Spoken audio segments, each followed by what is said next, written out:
Si hay un lugar misterioso en el planeta es sin duda Egipto. A día de hoy no se sabe cómo se construyeron las pirámides y ni siquiera cuándo. Pero en el programa de hoy de Misterio 3.0 no solamente sobrevolaremos los misterios de la civilización egipcia, sino que también viajaremos a Isla de Pascua. Pascua es el territorio habitado más aislado del planeta. Está a 3.500 kilómetros de la costa más cercana y Pascua es conocida mundialmente por esas enormes figuras pétreas que decoran toda su extensión.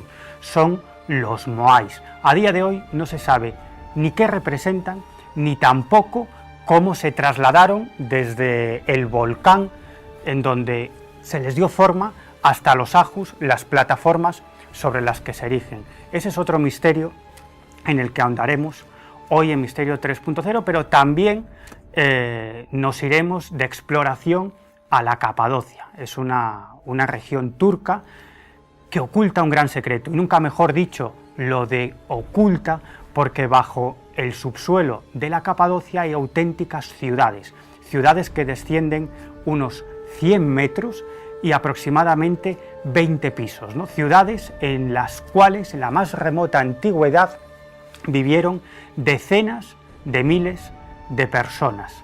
En el programa de hoy contaremos con 3 invitados de excepción: Lorenzo Fernández, director de las revistas Año Cero y Enigmas; Paco González, redactor jefe de la revista Año Cero, y un jovencísimo explorador y documentalista, Diego Cortijo. Son 3 especialistas en los misterios del pasado que nos desvelarán todos sus hallazgos y sus descubrimientos.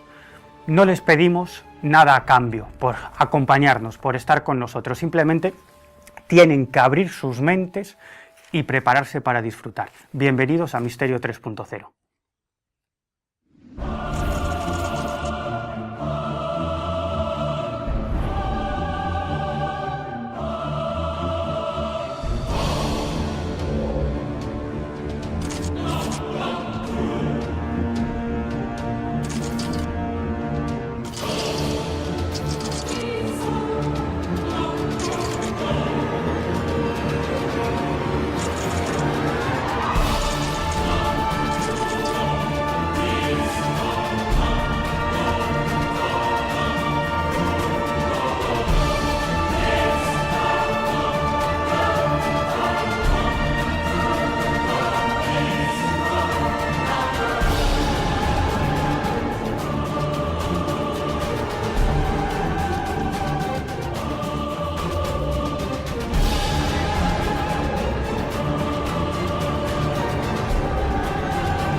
Jesús, muy buenas noches. Bienvenido a Misterio 3.0. Jesús Ortega es periodista, es redactor de las revistas Año Cero y Enigmas y nos trae las noticias más fascinantes, curiosas e interesantes dentro del mundo del misterio.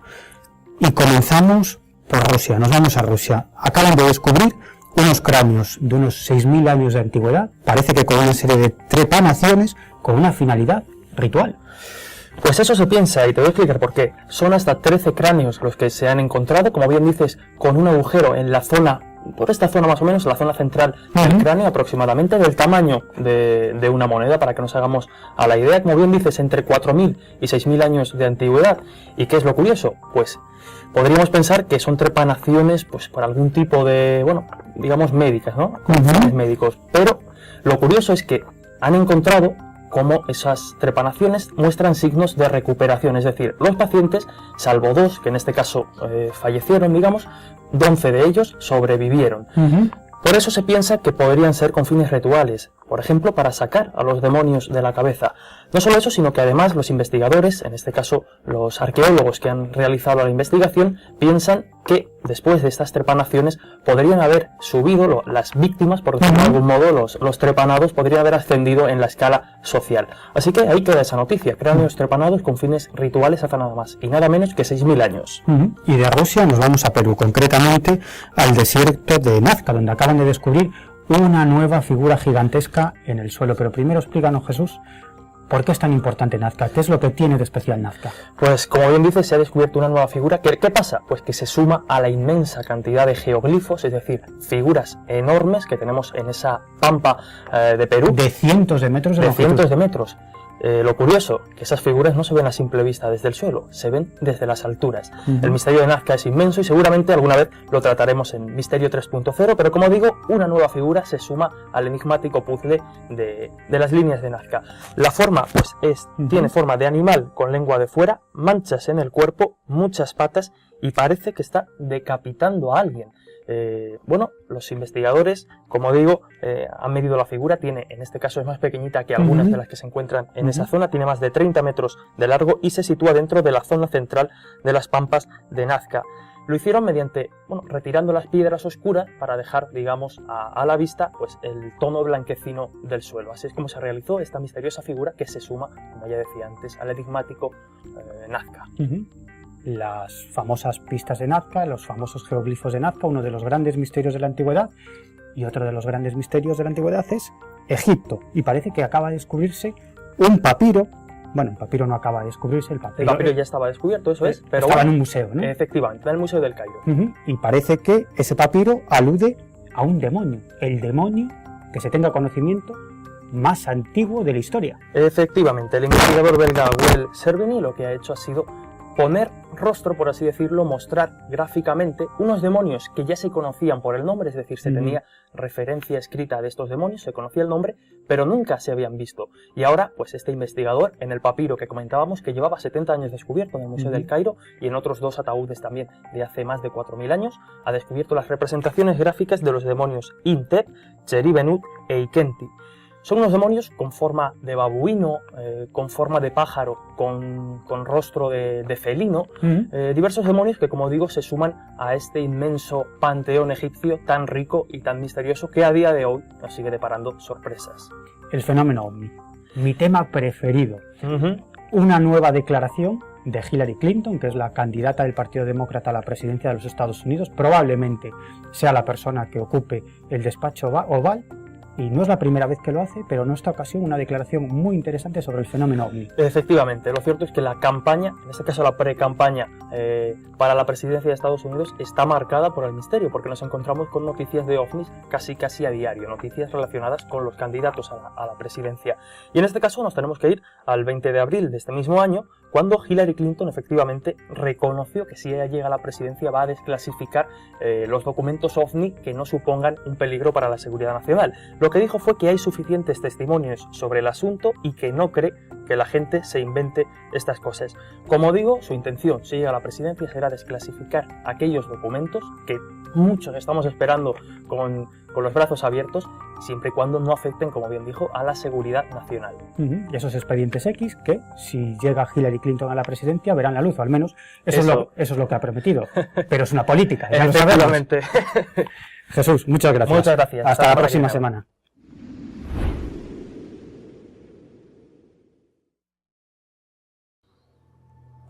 Como hemos dicho en la presentación, hoy contamos con 3 invitados de excepción, 3 personajes auténticamente de lujo que es muy difícil reunir en una sola mesa. Ellos son investigadores, son estudiosos de los misterios del pasado. Hoy, en el programa de hoy, en Misterio 3.0, nos desvelarán algunos de esos misterios. A mi izquierda tenemos con nosotros a Paco González. ¿Qué tal estás, Paco? Muy bien. Paco es redactor jefe de la revista Año Cero y es autor de un libro excepcional, Arqueología Imposible. Además es un libro ilustrado, Paco, con cientos de fotografías. Sí, más de 100, sí. Más de 100 fotografías a todo color. Esto es el resultado de muchos años de estudio, ¿no? Muchos años de documentación. Sí, mucho trabajo detrás, mucho viaje y mucha lectura para documentarlo. Y bueno, está el resultado del que estoy muy particularmente orgulloso. Pues lo recomendamos, Arqueología Imposible, porque Misterio 3.0, aunque salimos a través de las ondas, a través de los televisores, somos sobre todo fans del papel, de las revistas, de los libros, de los periódicos, de los legajos. Nos gusta el papel. Y a mi derecha tengo a Lorenzo Fernández. ¿Qué tal estás, Lorenzo? Pues encantado, Miguel, ¿cómo estás? Él es director de las revistas Año Cero y Enigmas, y eres autor de un porrón de libros. ¿Cuántos? ¿Cuántos? Sí, pues mira, 22. 22 libros. Sí, como el chiste, 22. Entre otros, La maldición de los exploradores, que tiene mucho que ver con los temas que vamos a tratar en esta mesa, y el último de ellos, La España maldita. Qué título más actual, ¿verdad? Bueno, si lo llevamos a la política... Por eso te lo digo, vamos a dejar la política de lado, que yo creo que hay temas mucho más amables, ¿no? Pero yo creo que este libro es una guía de viaje, yo creo que muy útil además para este verano. Es una forma de conocer España de otra manera, ¿no? Sí, quizás es un poco esa visión que no te va a ofrecer una guía convencional, en la que se te ofrece gastronomía, cultura, arquitectura. Aquí quizás vamos un poco más a algo que yo creo que está muy unido, ¿no? Al ser humano y especialmente en nuestro país, ¿no? Lo que son las leyendas, esas leyendas que empiezas a escarbar y te das cuenta de que hay un pozo de realidad verdaderamente extraordinario con una característica común, y es que generalmente donde se produce ese lugar aúna una belleza paisajística extraordinaria. Por lo tanto, creo que es un libro que se puede viajar leyendo, pero quizás lo más divertido es viajar, pues eso, yendo al lugar, ¿no? Bueno, pues si queréis conocer la otra España, la España más misteriosa, también hay enigmas históricos en Sí, este por libro, supuesto. lo recomendamos. La España maldita de Ediciones Luciérnaga. Y al lado de Lorenzo está también un buen amigo, Diego Cortijo. ¿Qué tal estás? ¿Qué tal, Miguel? Encantado de estar aquí contigo, hombre. Diego es un jovencísimo explorador. Él ha pisado lugares de este planeta en el que no ha estado ningún otro ser humano. Él también es documentalista y escritor, y es autor de otro libro, Explora. Un libro, Diego, escrito con sangre, sudor y lágrimas. Bueno, no seas tan dramático, hombre. Pero... Diego siempre se quita importancia. No, hombre, sí, es verdad que ha sido un poco la compilación de muchos viajes, muchos años, sobre todo 4 aventuras personales, ¿no? Buscando un poco diferentes geografías del mundo y esos enigmas históricos que tanto nos gustan, ¿no? Desde las profundidades del mar hasta la selva, el desierto, ¿no? Intentar darle un poco forma y meterlo todo en un bloque en este libro y bueno, de temas que hablaremos aquí sobre esta mesa. Y jugándote la vida, en ocasiones.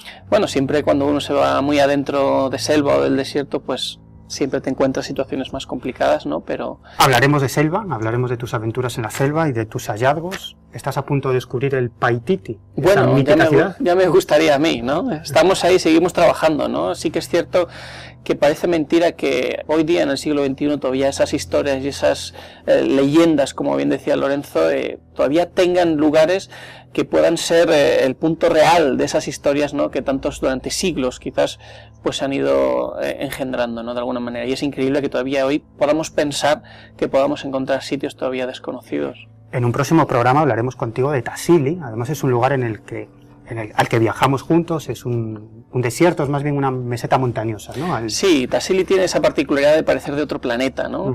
Tú bien has estado conmigo y hemos visto cómo de esas arenas del desierto pasas a un paisaje volcánico que no tiene nada que ver con ese desierto, donde te encuentras esa fantástica montaña de piedras y llena de pinturas rupestres, pues que te transportan a otro lugar. En pleno Sáhara, al sur de Argelia. Sí. Y sobre todo conocido por esas pinturas rupestres, las más interesantes de 8 o 10.000 años de antigüedad, que sí, representan a seres muy extraños, desde mi punto de vista, quizás astronautas. Hablaremos de ello porque yo creo que es muy interesante, y objetos voladores no identificados, y se observa a los habitantes del Tassili adorando a unos tipos de formas tremendamente extrañas. Hablaremos de ello. Yo sé que tú eres un poco más escéptico en eso. Bueno, pero para eso estamos aquí, para discutirlo. Pero hablaremos de ello. Empezamos por Turquía. La Capadocia. Me parece muy bien. ¿Qué tiene de especial la Capadocia? Bueno, lo tiene todo, pero a lo que venimos, imagino, al objeto Sí. concreto y de lo que hablo en Arqueología Imposible en el libro, pues son las ciudades subterráneas, ¿no? Las ciudades subterráneas que son un sitio que creo que ha visitado bastante gente, están en los tour operadores, ¿no? Es fácil adentrarse en ellas, no es tan fácil indagar en su misterio. Lo que más llama la atención, sin duda, es que ¿qué hace allí una ciudad excavada al revés? Sí, hacia la profundidad de la Pero tierra. una ciudad, ¿no? que baja 20 pisos sobre la superficie y llega a 85, 90, 100 metros de profundidad. Y cuando hablamos de ciudad, Paco, hablamos de ciudad, sí, con no, sus cocinas, sus templos, sus zonas de vivienda.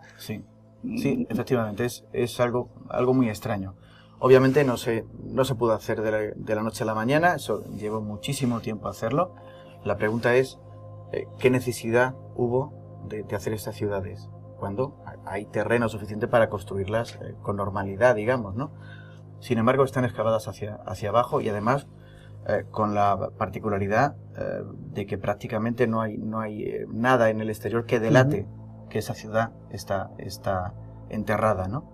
está en el inframundo casi. Yo he indagado sobre los motivos de por qué los habitantes de este lugar decidieron construir estas ciudades como tú dices, con todos los requisitos para su funcionamiento normal. Incluidos interfonos, se comunicaban entre sí. Sí, podían hablar de un lado a otro cuando estaban, pues por ejemplo, en peligro, podían comunicarse. ¿Cómo lo de un sitio hacían? a otro.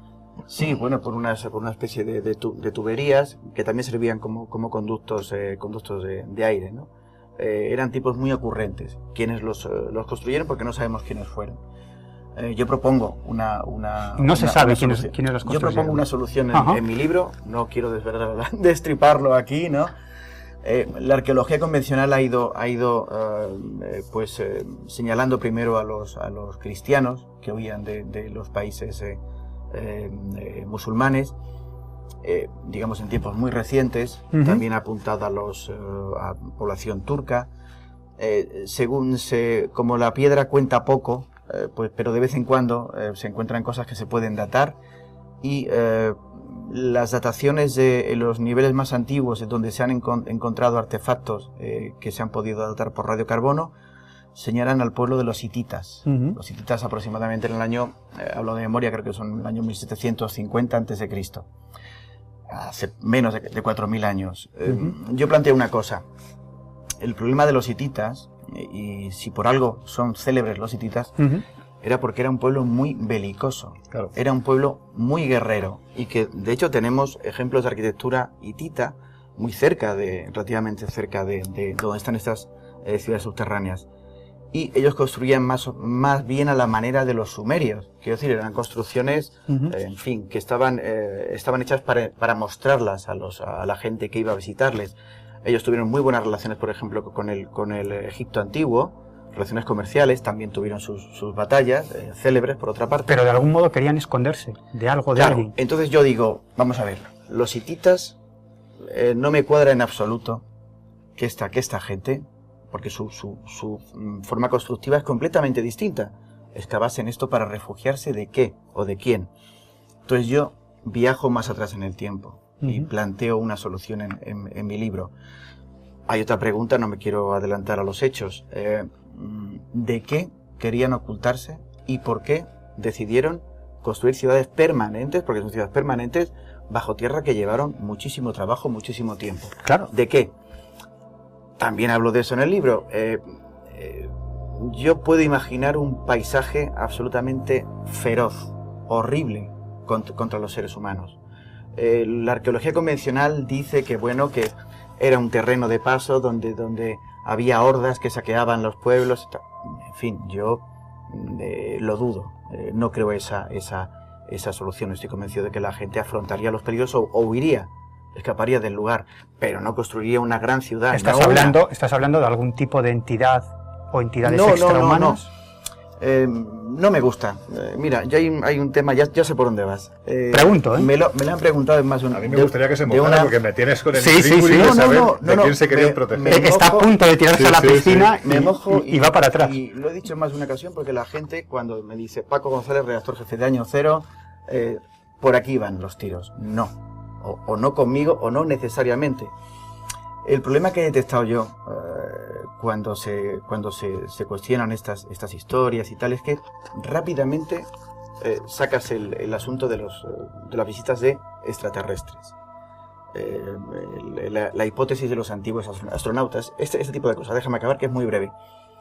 Yo digo, no es imposible, pero no me gusta ir de la A a la Z sin pasar por el resto del abecedario. De hecho, en mi opinión, y por lo que nació ese libro, es para explicar parte de ese abecedario, que no todo, que aún me quedan libros por contarlo. La amenaza pudo ser de tipo, pues un cataclismo, un fenómeno natural. Pudo ser, imagínate, estamos en un paisaje que desde el año hace 200.000 años hasta hace 12.000, aproximadamente 12.000, 14.000, está la edad de hielo, que afectó terriblemente a estas zonas de Europa. Quizá afuera no había modo de sobrevivir. Vale. Y pudo ser un periodo que duró muchísimo tiempo. Sí. Insisto, Esto nos retrotrae a unos 10.000 años más o menos hacia atrás. Efectivamente, acabas de dar con otra clave. Durante el fin de la última glaciación. 14.000 años, 12.000 años. ¿Qué quiere esto decir? Que las ciudades subterráneas de Capadocia no tienen 4.000 años ni 5.000. Puede que tengan 12.000 o más años de antigüedad. Es que estamos hablando de auténticas ciudades. Yo también tuve la oportunidad de visitar la Capadocia en una ocasión y descender varios pisos. Creo que bajamos 7 pisos. Sí. Además, con la guía de un arqueólogo que estaba trabajando en la zona, y yo recomiendo a todos los espectadores que puedan viajar a la zona que lo hagan, porque es absolutamente impresionante. Estamos hablando de ciudades con dormitorios, salones, comedores, santuarios, bodegas, pozos de ventilación, cisternas, y lo que a mí me dejó absolutamente anonadado, un entramado de galerías para despistar a los posibles invasores. Una ratonera, ¿no? Sí, una auténtica ratonera. Claro, es que además hay un dato que ha dado Paco que a mí me parece fundamental, ¿no? Sobre el pueblo hitita, que serían los estratos más antiguos, ¿no? Si vamos, por ejemplo, a ciudades como Derinkuyu, que sería la más conocida, la más visitada, lo que te sorprende lo primero es el nivel de evolución. Es decir, evidentemente cuando tú vas hacia arriba, montaña hacia arriba, ocurre un fenómeno que Diego conoce perfectamente, lo que por ejemplo en los países andinos llaman el soroche, ¿no? El mal de altura. Según vas ascendiendo, vas perdiendo oxígeno. Bueno, pues según vas profundizando ocurre exactamente igual. Por lo tanto, lo que te sorprende es ver cómo en esos 20 pisos hacia abajo te das cuenta de que el sistema que han creado de ventilación es extraordinario. No menos extraordinario el sistema de defensa. Es decir, tú tienes momentos en los que vas por esas galerías, de repente hay un pedrusco redondo que cierra esa galería y pobrecito el que se quede ahí dentro, porque ya no vuelve a salir. Pero lo que sorprende es lo que decía Paco. Si aceptamos pulpo como animal de compañía, si los hititas fueron los que construyeron en un tiempo primigenio estas ciudades, era un pueblo muy belicoso. Es que yo no sé si los telespectadores se hacen a la idea, por ejemplo, porque nos ha llegado a día de hoy, de cómo era un escudo hitita. Un escudo hitita pesaba 40 kilos. Es decir, para poder llevar ese escudo de defensa tienes que ser un hombre bastante fuerte. Eso te da un poco la idea de cómo era ese pueblo belicoso, que además fue célebre por ganar muchas batallas. La conclusión, si fueron ellos, esa es la gran pregunta. ¿De quién demonios se querían ocultar? Tenemos que aceptar que aquello de lo que se defendían era mucho más poderoso todavía. Claro, quizás la hipótesis que plantea Paco en su libro es tremendamente atractiva, porque yo creo que somos muchos, ¿no?, los que pensamos que, no sé si somos la primera, la segunda, la tercera humanidad. Desde luego lo que está claro es que esto no surge hace 6.000, 7.000 años. Tiempo atrás ya había construcciones que además es curioso, porque cuando las vas analizando te das cuenta de que primero en sus mitos siempre parece lo mismo, un diluvio planetario, más de 500 culturas del pasado, además culturas importantes. En segundo lugar, casi todas las construcciones que puedes observar de aquel tiempo están hechas a escala gigantesca, para sus dioses o para quienes habitaban en aquel tiempo. Si vas a los mitos te dirán que es el tiempo en el que el hombre habita con el gigante. Con los gigantes, claro. Yo tiendo a pensar que en ese tiempo anterior, 5.000, 6.000, 7.000 años atrás, ¿por qué no pensar que esa amenaza no venía del cielo?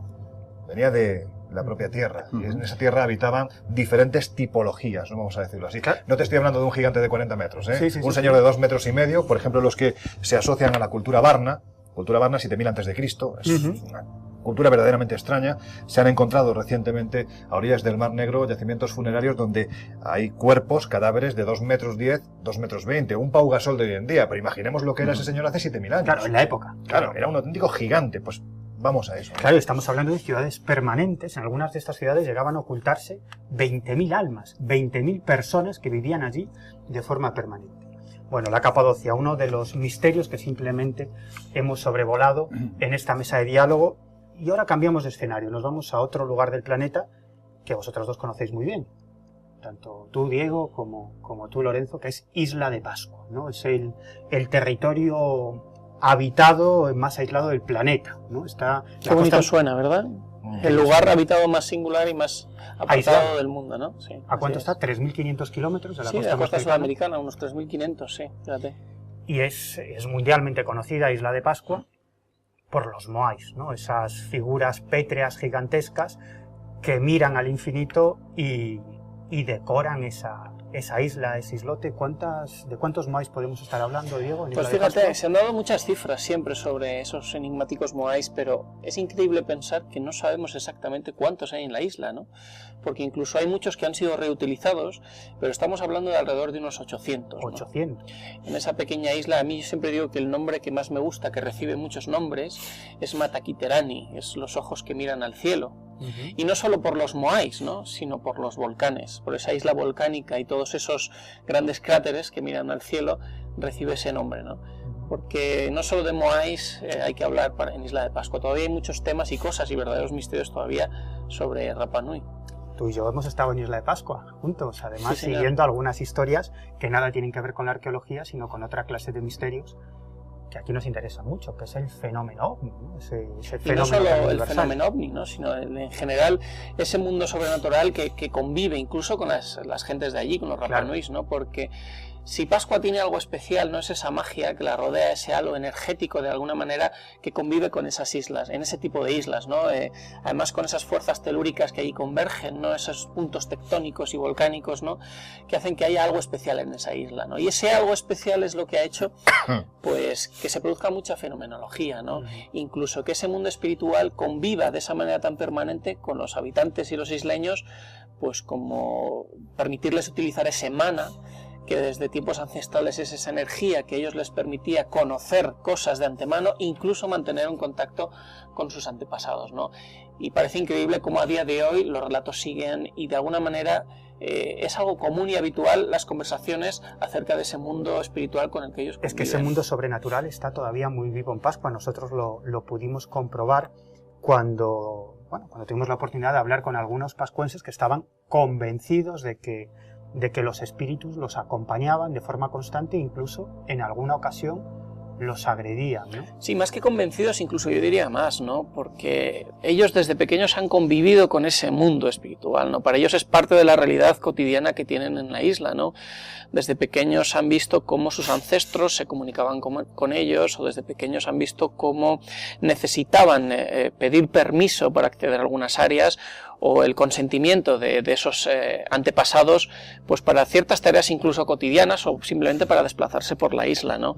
Es algo que incluso tú y yo pudimos comprobar, como incluso gente foránea de la isla, extranjeros que ya llevan años viviendo allí, pudieron empezar a percibir ese tipo de experiencias y a darse cuenta de la realidad de ese mundo ancestral que convive con ellos, ¿no? Era un matrimonio, vamos a contarlo, formado por un habitante de Isla de Pascua, un pascuense y una antropóloga, creo que era belga, ¿no? Y ahí está lo fantástico, una antropóloga, Y escéptica, académica, en todo lo relacionado con el mundo espiritual o de entidades no humanas, y ella nos comentaba absolutamente asustada y no dando crédito a lo que le ocurría ya hace tiempo, que evidentemente recibía los ataques de esa entidad espiritual, y de hecho su marido, el habitante de Isla, el pascuense, a él le preocupaba lo que le ocurría a la mujer y lo que le podía pasar a la hija.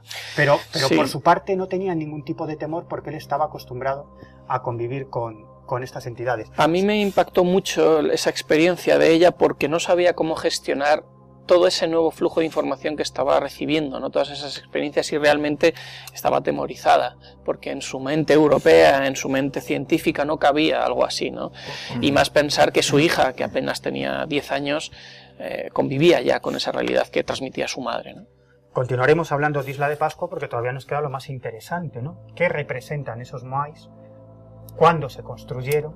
Y sobre todo, ¿cómo se trasladaron desde el volcán, desde la cantera, donde se les daba forma, hasta los ajus, las plataformas sobre las que se erigen? Eso continúa siendo un auténtico misterio. No se sabe cómo se trasladaron, aunque la leyenda apunta a esa fuerza sobrenatural, el maná, ¿no? Es decir, que hicieron levitar esos moais hasta colocarlos sobre esas plataformas. No sé si esa será la respuesta, y no sé si es una respuesta muy aceptable para el mundo académico, pero desde luego lo único cierto es que hoy no se sabe cómo se transportaron, cómo se trasladaron desde la cantera esos moais hasta sus plataformas. Sobre eso continuaremos hablando en esta mesa de debate, pero antes nos vamos a esa sección que está teniendo tanto éxito, que es la de psicología práctica, consejos útiles para la vida de todos nosotros. Vamos a la sección y luego regresamos a la mesa de diálogo.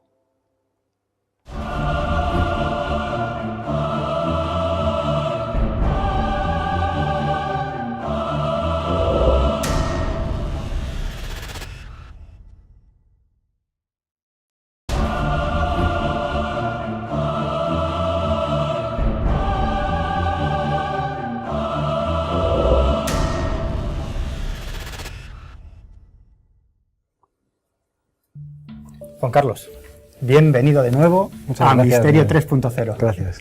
Juan Carlos es psicólogo y también es astrofísico y estará todas las semanas ofreciéndonos una serie de consejos útiles para la vida diaria de todos nosotros. Algún día me tendrás que explicar eso de psicólogo y astrofísico. ¿Qué tendrá que ver una cosa con otra? Creo que eres un tipo muy curioso, ¿no? Porque para estudiar psicología y astrofísica, yo creo que lo debe ser. Bueno, decía Stephen Hawking que él quería descifrar la mente de Dios. Casi nada. Entonces, al fin y al cabo, nuestra mente es un reflejo de esa otra mente a la que llamamos cosmos. Entonces, y en esta ocasión vamos a hablar de mente también. Y en esta ocasión vamos a hablar más de mente humana. Mente humana, relajación, la necesidad de relajarnos. Vivimos en la cultura del estrés, ¿no es así? Sí. Hemos normalizado un estado psicofísico que es realmente patológico.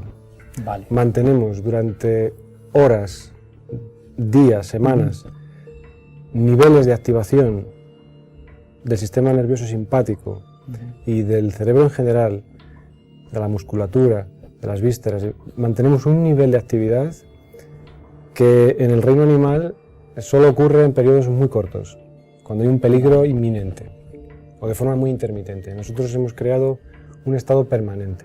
De ahí la necesidad de reequilibrar el sistema nervioso simpático y en general todo el sistema nervioso, también el sistema nervioso central y el funcionamiento general del organismo. Es decir, que estamos recibiendo inputs, ¿no? Impactos continuamente y digamos que nuestro sistema nervioso está constantemente alerta. Exactamente, estamos en un estado de alerta permanente con un exceso de información, exceso de estímulos y un exceso de peligros imaginados o exagerados por nuestra mente, por nuestra corteza cerebral, que sin estar en peligro físico, imagina continuamente situaciones de peligro social. Eso es muy interesante, porque yo creo que a todos nos ha pasado, ¿no? Cuando estamos ante una reunión importante o un trabajo que tenemos que entregar o algo así, en nuestra mente nos hacemos una idea de lo terrible que va a ser ese día, de lo mal que lo vamos a pasar y quizás estamos sufriendo varios días antes de entregar ese trabajo, de acudir a esa reunión, semanas incluso, y cuando sucede, pues decimos, oye, pues no ha sido para tanto. Sin embargo, ¿qué es lo que queda de ese sufrimiento durante una semana, 5 días, 4 días? ¿No? Eso queda ahí. Eso queda, se suma, se acumula, si no se limpia, si no se contrarresta, se hace crónico y genera problemas cada vez más graves, desde lo más psíquico hacia lo más somático. Hay que tener en cuenta que a medida que avanza el tiempo, la acumulación de estrés son los órganos los que van empezando a fallar, no solo las sensaciones de angustia o los problemas psicológicos, sino incluso los problemas somáticos. Somáticos, problemas... O sea, es decir, no es nada trivial, no es una cosa meramente de sentirse más o menos tranquilo, es una cuestión de salud a gran escala. Tenemos un problema de salud a gran escala. Problemas físicos como yo qué sé, problemas digestivos, cardíacos... Autoinmunes, fíjate. Problemas de piel, innumerables problemas relacionados con la mente. ¿Y qué podemos hacer? Yo sé que esto es muy difícil, ¿no? En unos minutos ofrecer una solución ante una situación de este tipo que yo creo que es inherente a muchos de nosotros por la vida que llevamos. Sí, no es nada fácil, no hay una varita mágica, pero al menos sí tenemos herramientas para paliar y contrarrestar esta cultura del estrés. Creo que la más barata, sencilla, agradable, es la relajación. Cualquier técnica de relajación. Tenemos técnicas de relajación milenarias y luego tenemos versiones más europeas que vienen básicamente a corroborar lo que ya se sabía de hace tiempo. Cualquiera que sea la vía, léase yoga, léase tai chi, meditación de cualquier tipo, o una técnica de relajación autógena, más a la europea, todo ello va a ayudar a contrarrestar los efectos del estrés, a equilibrar el sistema nervioso autónomo, bajar el nivel del sistema nervioso simpático y aumentar el nivel del sistema nervioso parasimpático. El sistema simpático es el de la supervivencia, el parasimpático es el del disfrute, el de la relajación. Cuando está en desequilibrio sufrimos. Subamos el parasimpático haciendo relajación. Equilibrar, ¿cómo? ¿no? Es un equilibrio del sistema nervioso que tiene efectos a todos los niveles, físicos y psíquicos. Y ahora voy a poner en un brete a nuestro invitado, porque antes a micrófono cerrado le decía que le voy a pedir un consejo, ¿no? Una serie de consejos, una serie de técnicas para relajarnos. Y tú me decías con mucha razón, oye, ¿cómo voy a hacer esto en 1 minuto o 1 minuto y medio? Pero yo creo que al menos un consejo mínimo o básico sí que nos puedes ofrecer para que la gente se relaje ante situaciones de mucho estrés. Pregunta muy buena. Debo decir, necesitaríamos varias sesiones para realmente profundizar en algo tan importante como la relajación, que es un estado de conciencia diferente al estado habitual. No es un mero tranquilizarse, es un cambio global en la estructura y el funcionamiento del cerebro, que pasa a un estado diferente, igual que del sueño a estar despiertos hay un estado diferente, de estar despiertos a estar en relajación hay otro estado muchísimo más saludable. Dicho eso, ¿por dónde empezamos? Bueno, lo primero... Una pincelada, aunque sea pincelada. Hay que buscar de forma voluntaria y persistente un espacio, un espacio vital, un espacio físico y un espacio de tiempo en nuestra vida para estar a solas con nosotros mismos, en silencio, sabiendo que nadie nos va a distraer. Esto apagar el móvil, ¿no? Por ejemplo. Apagarlo todo, apagar la luz. Ponerse en la postura más cómoda posible, inicialmente tumbado boca arriba, cerrar los ojos y empezar a notar el cuerpo, los brazos, las piernas y la respiración. Es necesario proponerse encontrar ese espacio. Hay que fabricarlo porque no lo tenemos. Y si hay que poner en la puerta un cartel, estoy haciendo relajación, se pone. Al menos hacerlo una vez al día. Al menos una vez al día. Empecemos una vez al día. Vale. Que deberían ser más. Sería muy conveniente 3. 3. ¿Cuánto tiempo? Inicialmente poco, 5 minutos, 10 minutos. Es mejor empezar con algo factible, sencillo, y no caer en el sueño, no quedarse dormido. Vale. ¿De acuerdo? Si uno se queda dormido no pasa nada, también es que el cuerpo lo necesita. E ir incrementando hasta 10, 20, 30 minutos, porque lo va a pedir el cuerpo de forma natural. No es una disciplina costosa, es algo gozoso.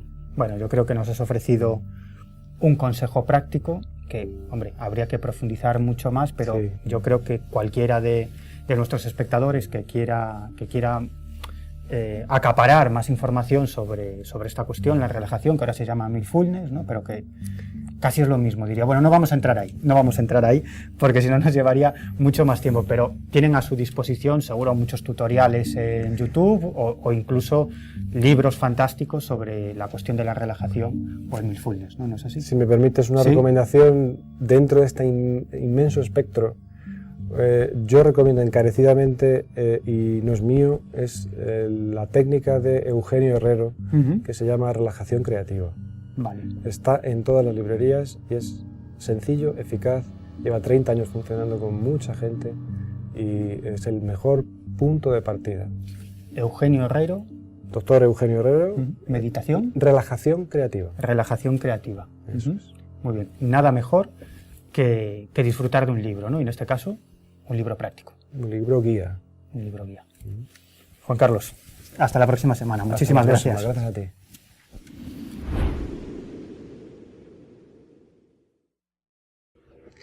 Continuamos en la mesa de diálogo hablando de Isla de Pascua, el territorio habitado más aislado del planeta, la costa más cercana, a 3.500 kilómetros, unos 800 moais decoran esa Isla de Pascua. Lorenzo, tú también has estado allí. Sí. ¿Cuánto puede medir y cuánto puede pesar un moai? Vamos, lo que vemos a simple vista, ¿no? Porque evidentemente lo que ya se ha demostrado es que si empiezas a excavar hay más debajo, el moai es más grande de lo que se aprecia.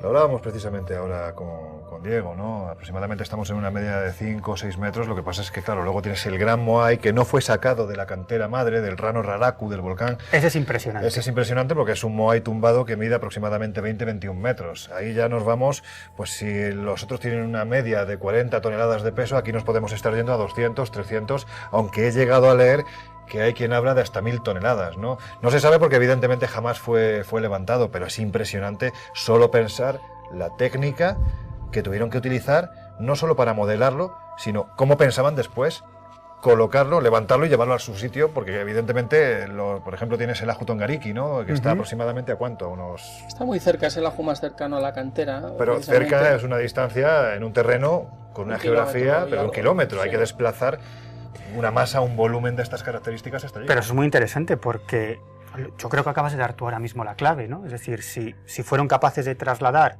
moais de 5, 6, 7, 8 metros, también pensaban trasladar de la misma forma ese moai de 20 y tantos metros. Si lo estaban construyendo era para sacarlo de la cantera y colocarlo en su sitio, no era simplemente para que se quedara ahí. Ahora vamos a hablar sobre la técnica que pudieron utilizar para transportar esos moais, pero antes de nada, ¿qué representan esos moais y cuándo se erigieron, cuándo se construyeron? Es que nosotros miramos, yo siempre digo una cosa, Miguel, pretendemos mirar la arqueología de hace mucho tiempo con nuestros ojos de hoy día occidentales del siglo XXI, decir esto es para poner velas, esto es una mesa y vale para esto. Y en la antigüedad las cosas no eran así. O sea, las cosas tenían digamos, un conocimiento asociado más importante, ¿no? Había muchas ciencias que convergían en esas cosas, ¿no? El moai en concreto seguramente fuera la parte más sagrada dentro de los territorios de los habitantes. Era la culminación de seguramente las zonas residenciales de las familias. Dentro de cada parcela el aju estaba encima del altar, que era el lugar realmente sagrado, ¿no? Pero ¿y qué era el altar? ¿Qué era el moai? Pues representaba muchas cosas. Hasta hace poco se decía que el moai era meramente una tumba, era prácticamente como la lápida de una especie de tumba, ¿no? Pero es mucho más, ¿no? Va mucho más allá. Los moais y sobre todo los ajus, esos altares, pues tienen conexiones astronómicas, tienen orientaciones astronómicas, tienen repercusión con los ciclos de las cosechas, tienen repercusión con los antepasados y los ancestros, ¿no? Y tiene una repercusión religiosa y esa mirada hacia los dioses que tenían los Rapanui. ¿Pero qué representan esos moais? Porque se basaron en alguna figura real, era fruto de su imaginación. Por las características, por la fisionomía de esos moais, ¿a quién podían estar representando, Diego?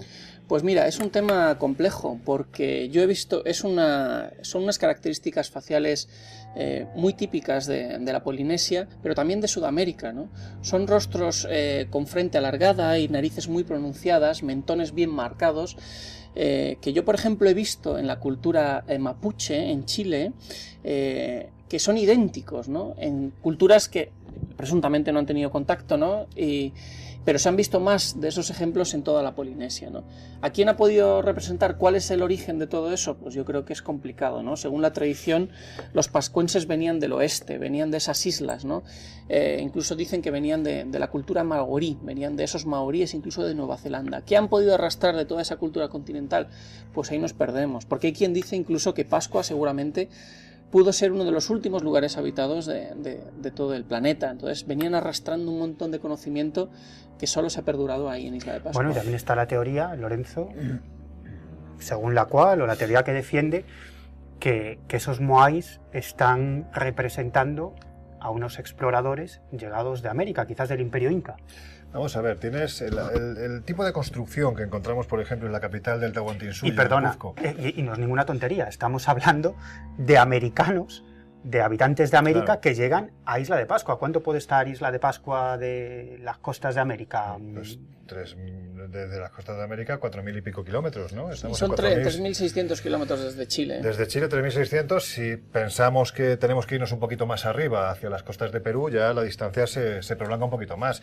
La historia lo que nos dice es que el Inca prácticamente no se metía en el agua ni para bañarse. Por lo tanto, pensar que hacía una travesía de 4.000 y pico kilómetros es casi ya muy aventurado. Hay que decir que tiempo después, el gran precursor de las teorías difusionistas y un hombre extraordinario, gran explorador, como era Thor Heyerdahl, se encargó de demostrar desde la práctica y con los elementos que se pudieron utilizar en ese tiempo pasado que era posible. Él llegó hasta prácticamente 4.600 kilómetros de las costas de Perú. Pero lo interesante de esto es cuando comparas, por ejemplo, porque la arquitectura inca es muy particular, es decir, tú ves un ensamblaje de piedras, pues una piedra que puede pesar perfectamente 500 kilos, al lado una pequeña piedrecita que puede pesar 1 kilo y encima otra que pesa 40, y ahí ensamblada con unas redondeces muy propias de la arquitectura inca. Esto lo puedes ver, por ejemplo, en una de las calles más célebres de Cuzco, la capital del Tahuantinsuyo, la calle Atún Rumiyoc. Ahí está la piedra de los 12 ángulos. Bueno, pues si tú te vas a los ajus, a las plataformas de Pascua, las más antiguas, a una escala más pequeñita, pero la técnica constructiva es exactamente la misma. La colocación de la piedra, es decir, es como si el Inca hubiera ido allí, o quién sabe si los que había allí llegaron al continente y de una forma u otra les dieron esos conocimientos arquitectónicos. Sea como sea, lo que está claro es que tuvo que haber algún tipo de trasiego en el pasado, porque si no, pues no habría explicación, ¿no? para eso. Tú y yo visitamos algunos de esos ajus, algunas de esas plataformas sobre las que se erigen los moais. Estamos hablando de plataformas enormes de 11 toneladas muchísimas toneladas de peso, construidas con piedras que pesaban varias toneladas, incluso 10, 12 toneladas, y que parecían, lo que decía ahora Lorenzo de Cuzco, ¿no? Que esas piedras parecían no, lo podemos ver, se puede comprobar, encajan de forma casi perfecta, ¿no? ¿Cómo lograban esa perfección? Es uno de los misterios, ¿no? de la isla, porque ya no solo es hablar de tamaño o de proporciones, ni de traslado, ¿no? Es hablar de ese encaje fino, es hablar de esa perfección, porque yo siempre intento ponerme en situación de esos ingenieros o de esos artesanos, cómo llegaban a conseguir ese ajuste fino. Porque tú cuando la teoría aceptada o lo que se pensaba es que se pulían esas piedras hasta conseguir ese encaje perfecto. El problema es que cuando tú ese encaje tienes que hacerlo con piedras de varias toneladas, la tarea no es sencilla. Porque tú tienes que separar la piedra, volver a pulirla, volver a juntarla. Y además que es un trabajo totalmente gratuito y que no tiene ningún sentido práctico, ¿no? Porque le añade una complejidad a la estructura innecesaria. ¿Por qué no hacer sillares cúbicos con unas estructuras, unas proporciones iguales, que harían efectivamente que el bloque pudiera ser colocado de la misma manera, que crear formas o sillares poliangulares, con ángulos extraños, con ciertas concavidades que hacen que ese puzzle se enmarañe de alguna forma y sea tan complicado? ¿Podían reblandecer la piedra? ¿Tenían algún método, algún producto, alguna técnica para hacerlo? Teorías hay muchas, Miguel, y te van a contar hasta desde rayos láser hasta la teoría esa de Davidovich, como bien conoces, del ablandamiento de piedra, que sobre todo se ha estudiado en Egipto, ¿no? Mucho más conocido y más cercano a nosotros, que también podemos ver no solo en Perú, ¿no? En esa tipología de construcción que a mí siempre me ha fascinado mucho, cómo vemos esa similitud constructiva tan peculiar, tan extraña, tan aparentemente gratuita. ¿Por qué se hizo ese tipo de construcción?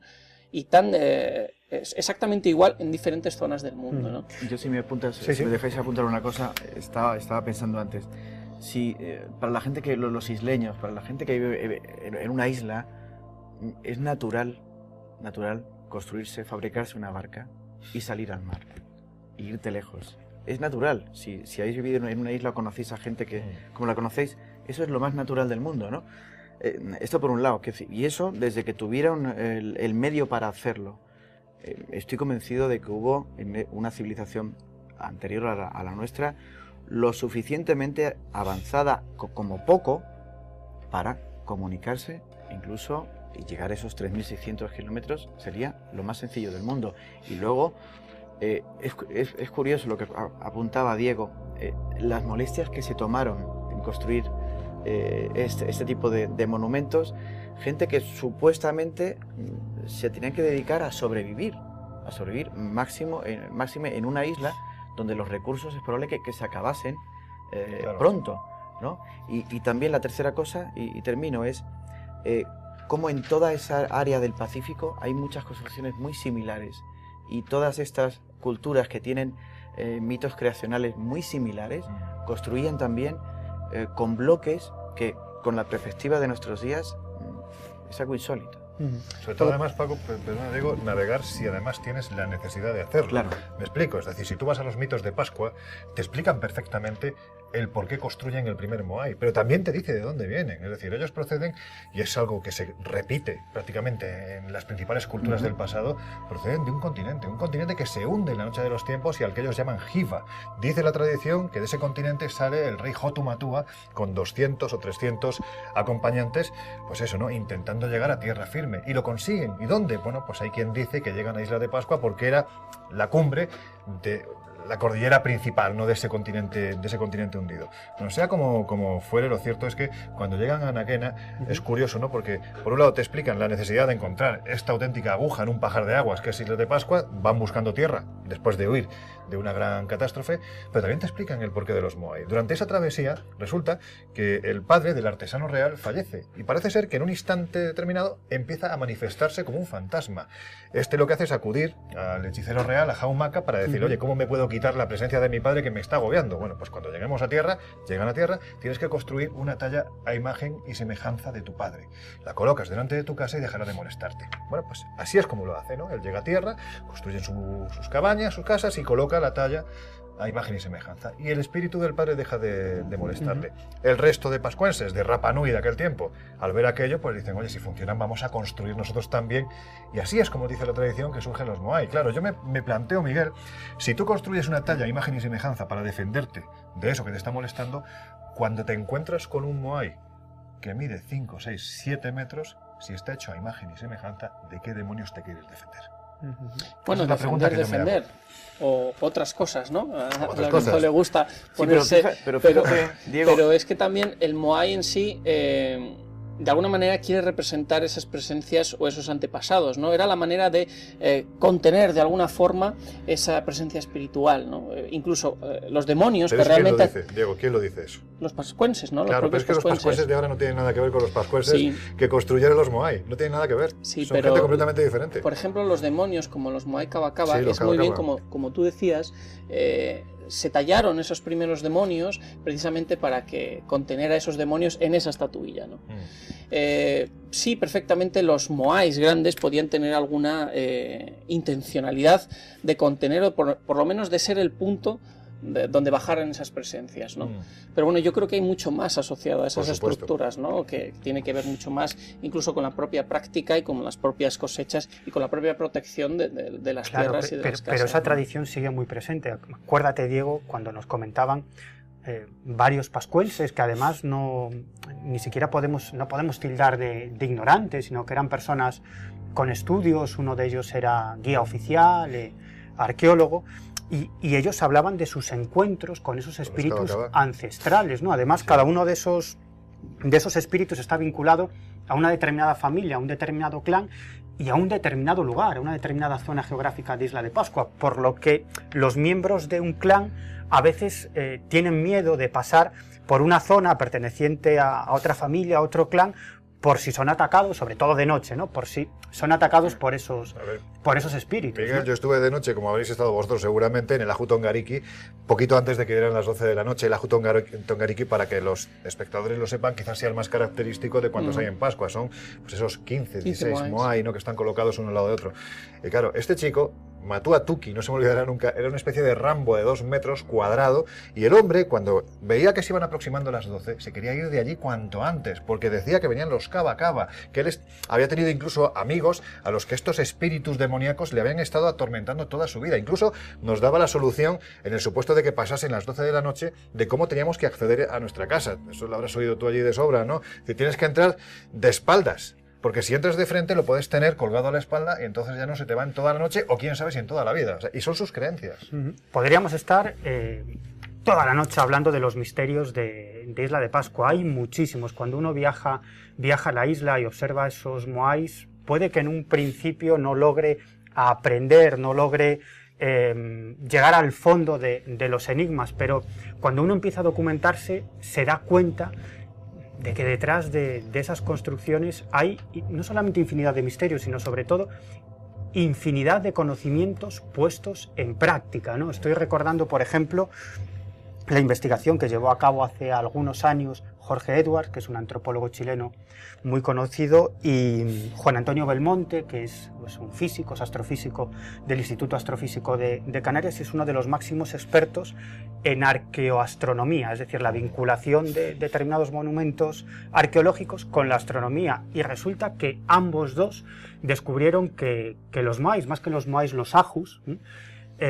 estaban erigidos, estaban levantados teniendo en cuenta ciertos fenómenos astrales, ciertos fenómenos cósmicos, incluso Orión y las Pléyades, ¿no? Que es algo que se repite en otras muchas culturas como Egipto, ¿no? Parece que todas esas culturas de la más remota antigüedad tenían algún tipo de querencia especial por Orión y las Pléyades, Vamos ¿no? a ver, es normal, también son las estrellas que mejor se veían en aquel tiempo, por lo tanto era lógico que ellos pensaran que si sus dioses venían de las estrellas tenían que hacerlo de aquellas que tenían un especial protagonismo, ¿no?, en la bóveda celeste de aquel tiempo. Oye, y el gran misterio.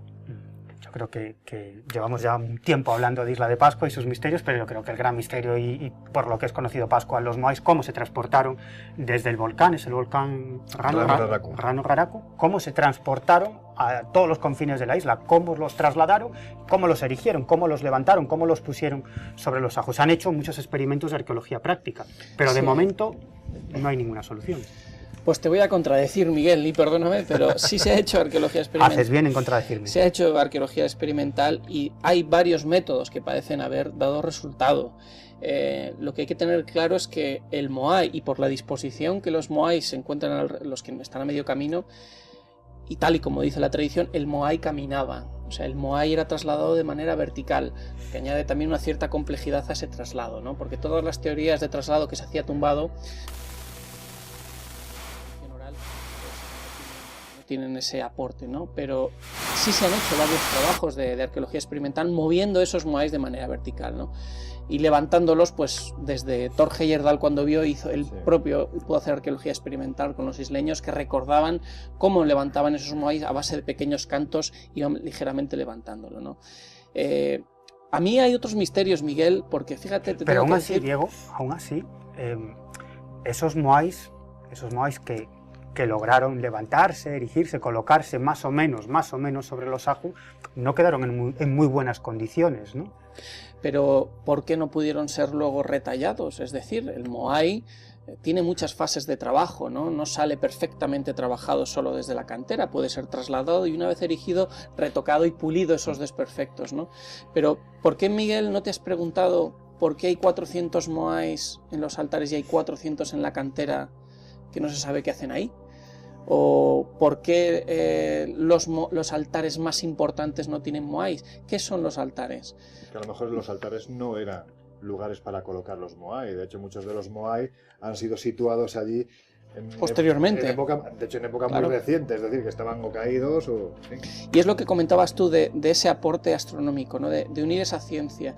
A mí me llamó mucho la atención de que precisamente los altares más perfectos, los altares con un trabajo más pulido, los altares más antiguos son precisamente los que se asocia ese conocimiento astronómico, es decir, tienen orientaciones astronómicas a puntos de elevación solar, están asociados con esas constelaciones que mencionas de las Pléyades y Orión, cuando hay otros altares que nada tienen que ver con técnica ni en construcción, ni siquiera en moais, pues que no tienen esas orientaciones solares, ¿no? Entonces estamos hablando de construcciones diferentes, seguramente en momentos muy diferentes. Eso ocurre, perdóname, Diego, me estoy hablando, Göbekli Tepe ocurre exactamente lo mismo, lo sabe Lorenzo, ¿no? Las figuras con más detalle, en fin, más perfectas a nivel estético, a nivel de detalles, de grabado, son las más antiguas.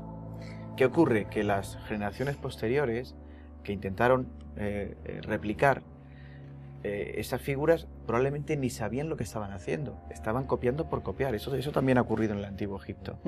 Y bueno, y en la Isla de Pascua pues es probable que ocurriese lo mismo. De todas formas hay un misterio que a mí me parece que está por encima de todas las cosas en Isla de Pascua, ni siquiera los moai. Es decir, cuando tú ves al moai ves que al lado hay unos gorritos que tenían un color parecido a este, sí. pucao. ¿Cuánto puede pesar un gorrito de esos? 4 o Pues 5 sí, toneladas. varias perfectamente. toneladas. ¿Cómo demonios los colocaban encima de las cabezas? Claro. ¿Cómo Y subían? no solo eso, porque Porque no puedes desplazar el Moai. Pero ¿cómo demonios un pedrusco que pesa 5 o 6 toneladas lo elevas a los 7, 8, 10 metros que tiene el Moai? A mí me gusta decir que estamos en una mesa de diálogo, pero a veces también se produce el debate. ¿Tú estás de acuerdo con Diego? ¿Tú crees que hoy en día se sabe realmente cómo se trasladaron los Moais, cómo se erigieron? Evidentemente no. No, ¿verdad? Evidentemente no, vamos a ver. Hace muy poquito tiempo, de hecho, una de las últimas planteamientos que se hicieron, creo que fue National Geographic, era coger un Moai de unas 5 toneladas más o menos, ¿no? Entonces le ataban unas cuerdas a la cabeza y lo iban balanceando. Había gente a un extremo, gente a otro, iban tirando de un lado, se balanceaba, iban tirando de otro. Entonces, claro, la sensación que te daba, ¿cuál era? Que el Moai iba caminando, lo que se decía en el pasado, lo que decía la tradición. Claro, pero ahí no se pensó que la orografía de Isla de Pascua es así. Mira, ahí se hizo en un llanito, todo muy bien aplastado para que el Moai se fuera moviendo, Claro. pero sube montaña, baja montaña, sube piedra, quita piedra y llega hasta allí. Es que vale, por mucho que tuvieran que pulirlo al final, seguramente. No, pulirlo no, Diego, tenían que hacerlo nuevo. no, hombre, no creo que fuera tan así. Para mí, sinceramente, al final, el Moai está ahí, está en su sitio, y sí que hay una cierta relación en que los más alejados son los Moais más pequeños, los que están más cerca son los Moais más grandes. O sea, hay una cierta, digamos, tiene cierto sentido, ¿no? El traslado y el tamaño de los Moais donde se han llevado. De hecho, perdóname, sí. el Moai más alto, que está en el punto más alto de la isla, que está en el pleno corazón de la isla, que no es conocido, es un Moai de 1 metro, apenas. Pero no tenemos que hablar o referirnos a algún tipo de cuestión sobrenatural, o tampoco tenemos por qué tomar como cierta la leyenda del maná, ¿no? Porque según la tradición popular, esos Moais eran llevados en volandas por alguna fuerza sobrenatural, ¿no? Pero al menos yo creo que los Moais son una prueba de la enorme tecnología, o al menos el enorme ingenio que tenían los hombres y las mujeres de la antigüedad para conseguir esos hitos arqueológicos, astronómicos y matemáticos. Y a veces tenemos que aceptar que ni siquiera hoy en día, muchos siglos después, sabemos cómo lo hicieron. Obviamente tuvieron que hacerlo de alguna manera, ¿no? Pero hoy en día no lo sabemos. ¿Por qué el misterio es cómo desplazaron a los Moai? Si eso es lo de menos. Si es que la mayoría de los Moai no fueron desplazados, están en la falda del monte, del propio volcán. Es que, ¿cuántos puede haber en el Rano Raraku? Por eso decía que a 100, mí... 400. ¿Por qué los dejaron ahí tirados, como pepinos? Si es que los ves saliendo de la tierra, ¿qué sentido tiene eso ahí? Ya no tiene un sentido ritualístico, no están colocados en una plataforma, están repartidos de forma absolutamente anárquica, seguramente con algún sentido para la gente que lo hizo, en las faldas de ese volcán. No olvidemos, volcán sagrado. Es que a lo mejor estamos elucubrando con que los desplazaban y lo que menos les importaba era desplazarlos, era dejarlos ahí por algún que otro motivo. Fijaos, hay una rama de la arqueología que se llama arqueología cognitiva, que se estableció por algo, para intentar que los arqueólogos se pusiesen en la cabeza, en la mente de la gente que construyó esas cosas. Estamos aquí diciendo preguntas que para mí son más importantes. El hecho de que esté ahí, el hecho del qué, ya es fundamental. Miguel sugiere una línea que también es muy interesante, y es, el otro día me preguntaba una oyente en una entrevista, cómo se construyó la gran pirámide de Giza, ¿no? Guárdatelo porque a eso vamos. Sí, eso vamos. Pero lo aplico en unos a Pascua. minutos. ¿Cómo se construyó? Vamos a ver, es posible que esta gente, que esta civilización que instruyó a lo mejor a los escultores de Pascua o los mismos escultores de Pascua, tuviese una tecnología que nosotros no hemos alcanzado porque quizá la hemos saltado o no hemos llegado todavía. Es decir, la costumbre que tenemos de esta visión antropomorfa y además del europeo, ¿no? Del occidental, como son nuestras universidades, nuestros arqueólogos más reputados, de pensar que estos habitantes eran gente atrasada, me parece que es un error conceptual para abordar estos enigmas del pasado. Y la historia nos lo ha demostrado, ¿no? No ha sido... Volveremos sobre eso, que además lo podemos enlazar perfectamente con otro de los lugares más misteriosos del planeta, que es Egipto, ¿no? Hablaremos de Egipto con nuestros invitados, pero ahora nos vamos a la sección, al consultorio paranormal, todas esas experiencias, todas esas inquietudes que tienen ustedes y que nuestra especialista tratará de explicar de la mejor manera posible, y luego regresamos a esta mesa de diálogo con Egipto.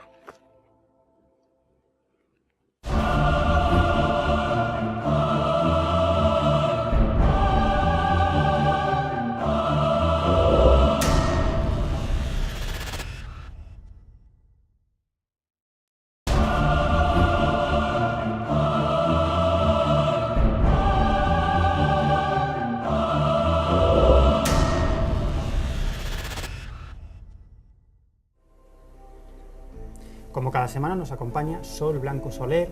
Ella es investigadora de fenómenos paranormales, forma parte del prestigioso grupo EPTA, fundado por el padre José María Pilón. Desgraciadamente José María Pilón ha fallecido, pero Sol y sus compañeros continúan investigando, estudiando toda clase de sucesos paranormales. Y como cada semana viene dispuesta a responder a vuestras inquietudes, a vuestras experiencias en el campo de lo paranormal. ¿Cómo estás, Sol? Muy bien, estupendamente, como siempre. Ya sabes que dispuesta a si puedo ayudar en algo a la gente que tiene dudas, pues aquí estoy, fenomenal.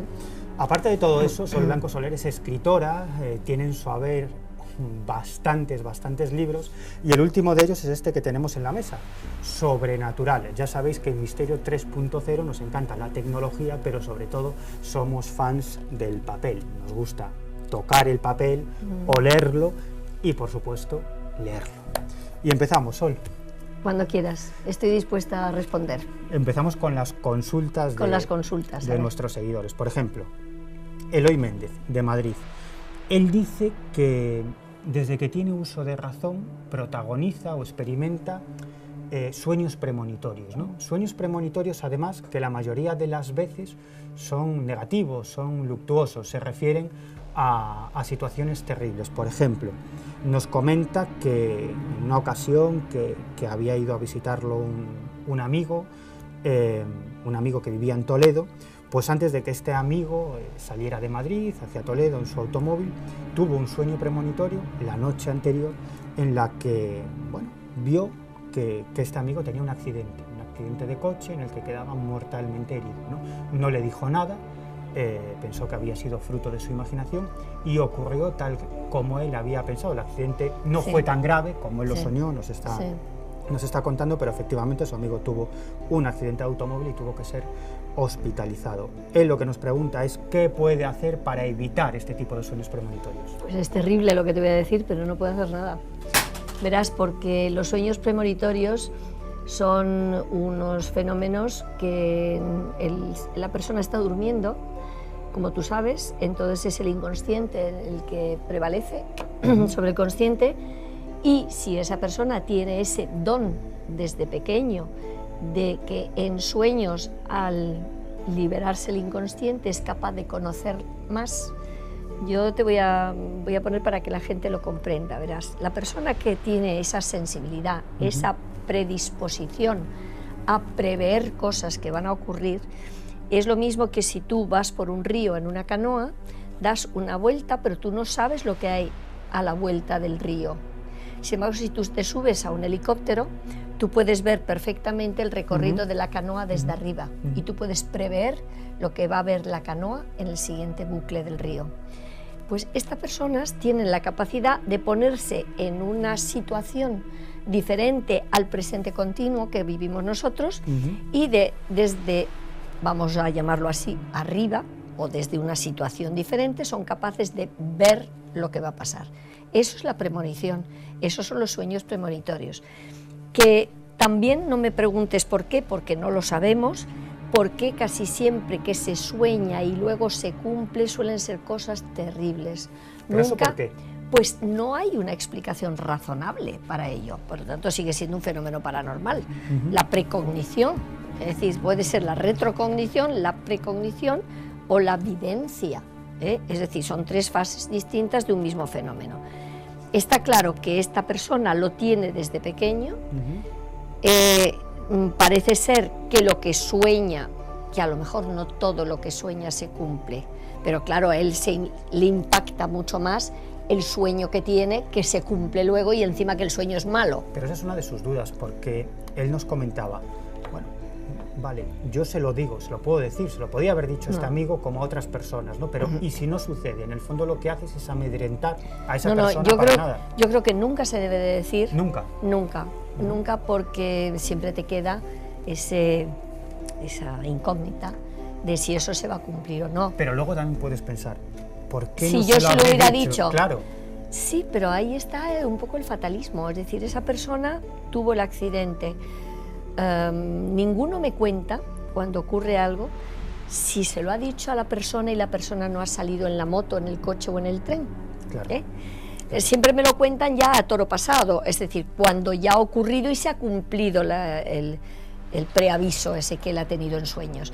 No se puede evitar de alguna manera, tiene que asumir que tiene ese don que a veces no es agradable, pero al ser y al tener esos sueños premonitorios seguramente tendrá sensibilidad para otras cosas. Y quizá pues que se oriente a, ¿cómo te diría yo?, a lo mejor a curar, porque todas estas personas que son sensibles es que tienen una capacidad que a lo mejor no han descubierto. Claro, lo más evidente es lo del sueño premonitorio. Claro.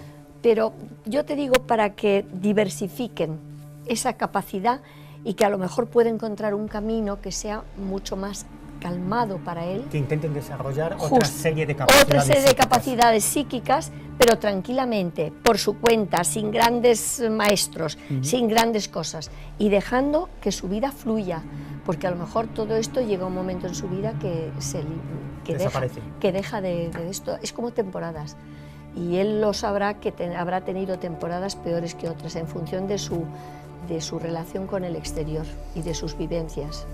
Pero es un don que no se puede quitar, no se puede erradicar, y que me lo creo absolutamente, porque el sueño premonitorio existe en parapsicología como fenómeno.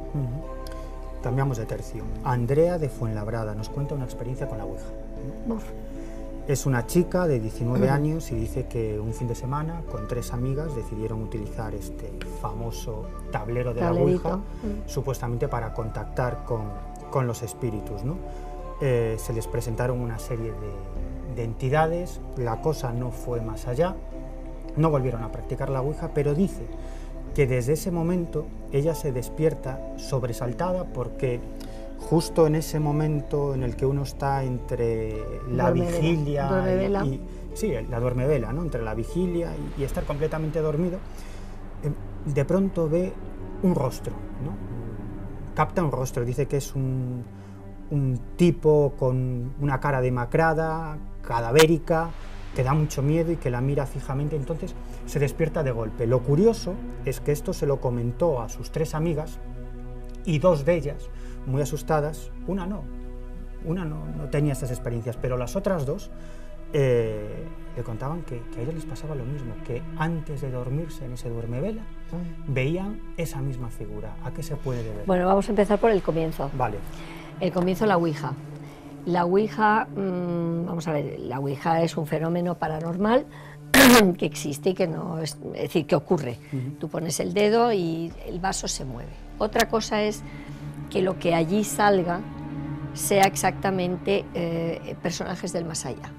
Es decir, se ha estudiado la Ouija tiene un 80% de errores en sus contestaciones, y luego el gran problema que tiene la Ouija es que deja unas secuelas psicológicas a aquellas personas que juegan con ello sin dominar realmente su propia personalidad.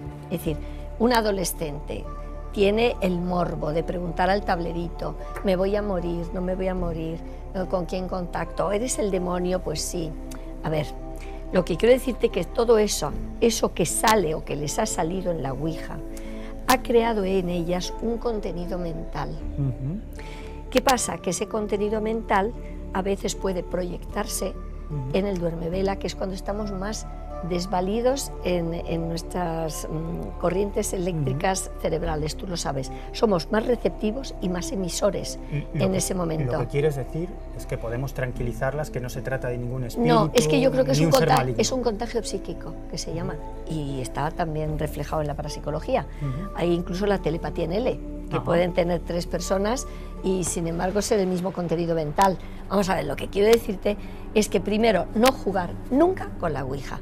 No, porque la Ouija es un poco lo que hablamos siempre: a un niño no le debes dar un cuchillo, porque no sabe manejarlo. Entonces, la Ouija en sí no es mala, pero también no se sabe qué es lo que mueve el vaso.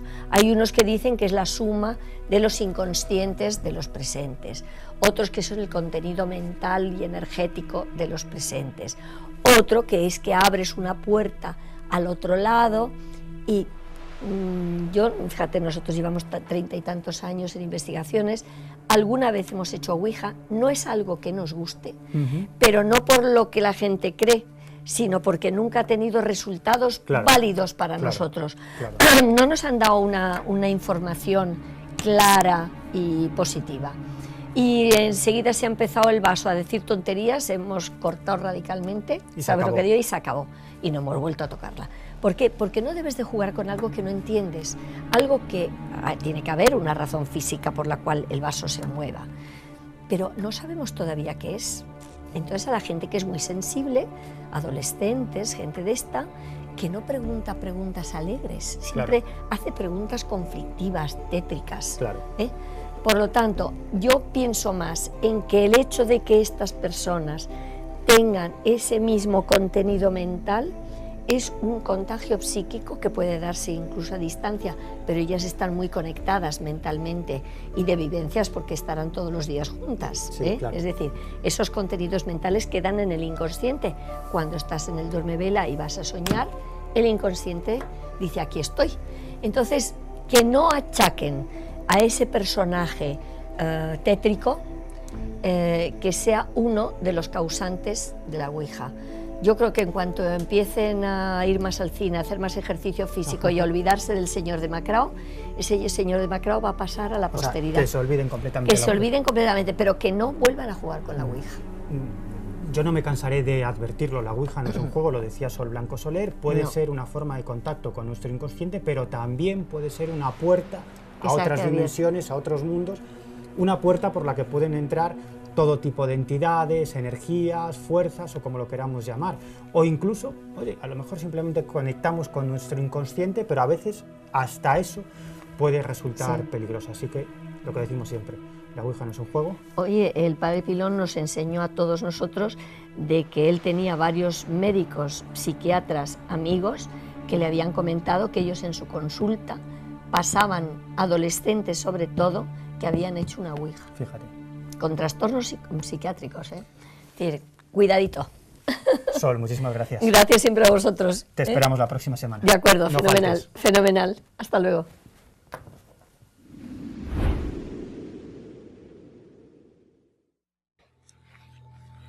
Volvemos a nuestra mesa de diálogo. En esta ocasión vamos a viajar al país de los misterios por antonomasia, Egipto. Paco, además es un país, es uno de esos enclaves arqueológicos al que le dedicas muchas páginas en este libro, en Arqueología Imposible.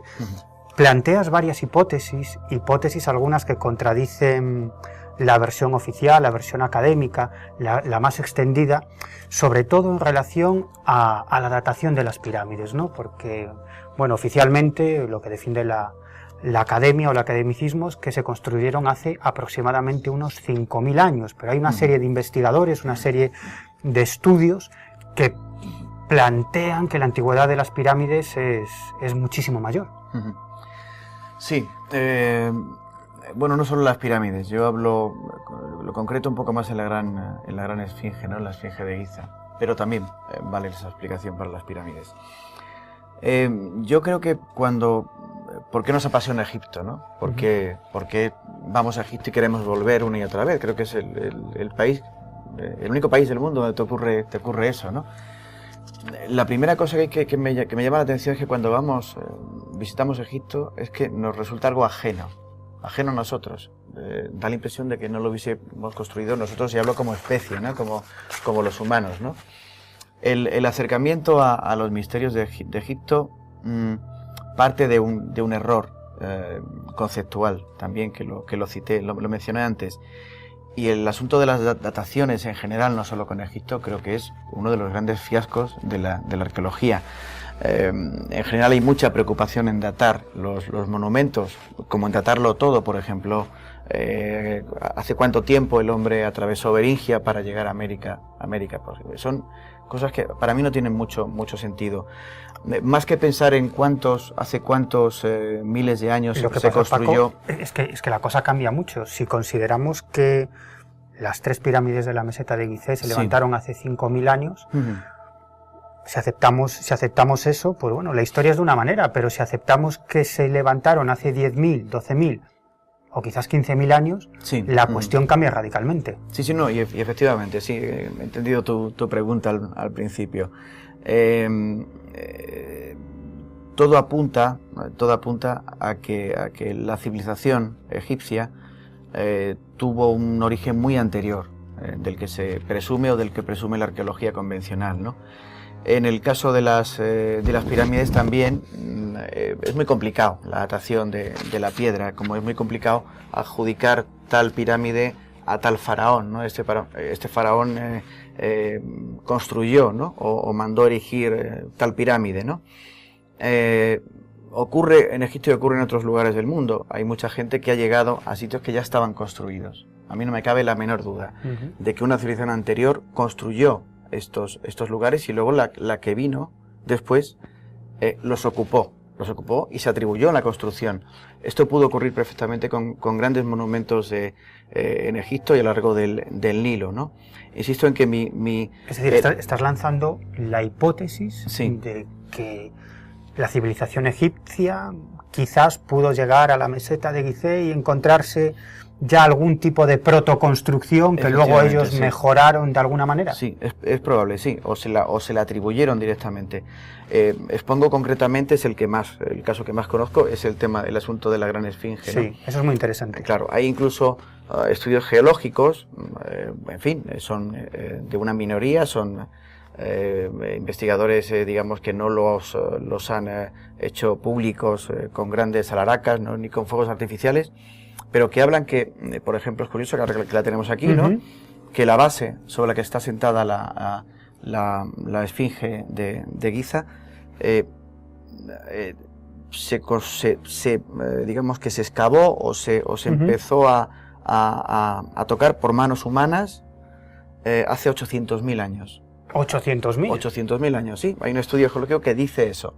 Bien, yo no sé, quiero decir, no pongo la mano en el fuego porque ese estudio sea absolutamente fidedigno, porque ya sabemos lo que pasa con las dataciones. Hay mucha gente que ha ocupado los sitios, pero hay mucha gente que los ha ocupado y no hay ningún rastro, o no dejaron ningún rastro de ellos. Ha habido civilizaciones enteras que han desaparecido de la Tierra. Que la base, de alguna manera, fue construida efectivamente, por humanos. Sí, hay presencia hace cientos de miles de años. De haber estado labrada hace 800.000 años. Sí. Y estamos hablando de estudios geológicos. Sí, un estudio geológico de 2 geólogos, sí, efectivamente, ucranianos. En este caso no recuerdo sus nombres. Esto a mí no me asusta. La Tierra tiene 4.500 millones de años. 4.500 millones de años. De un periodo de 200.000 años más o menos hacia acá, hacia el final, el colapso de la glaciación, sabemos muy poco. Y sobre por qué se construyeron, lo que es muy importante, por qué se construyeron las pirámides y la Gran Esfinge, el cómo también es importante, pero por qué tanto esfuerzo y quién lo hizo, son preguntas, bueno, que yo intento lanzar algunas hipótesis en el libro, pero que a mí las respuestas de la arqueología convencional no me satisfacen en absoluto. Es curioso, además, que algunas de las grandes civilizaciones de la historia parecen surgir del mismo modo hace aproximadamente unos 5.000 años y de la nada.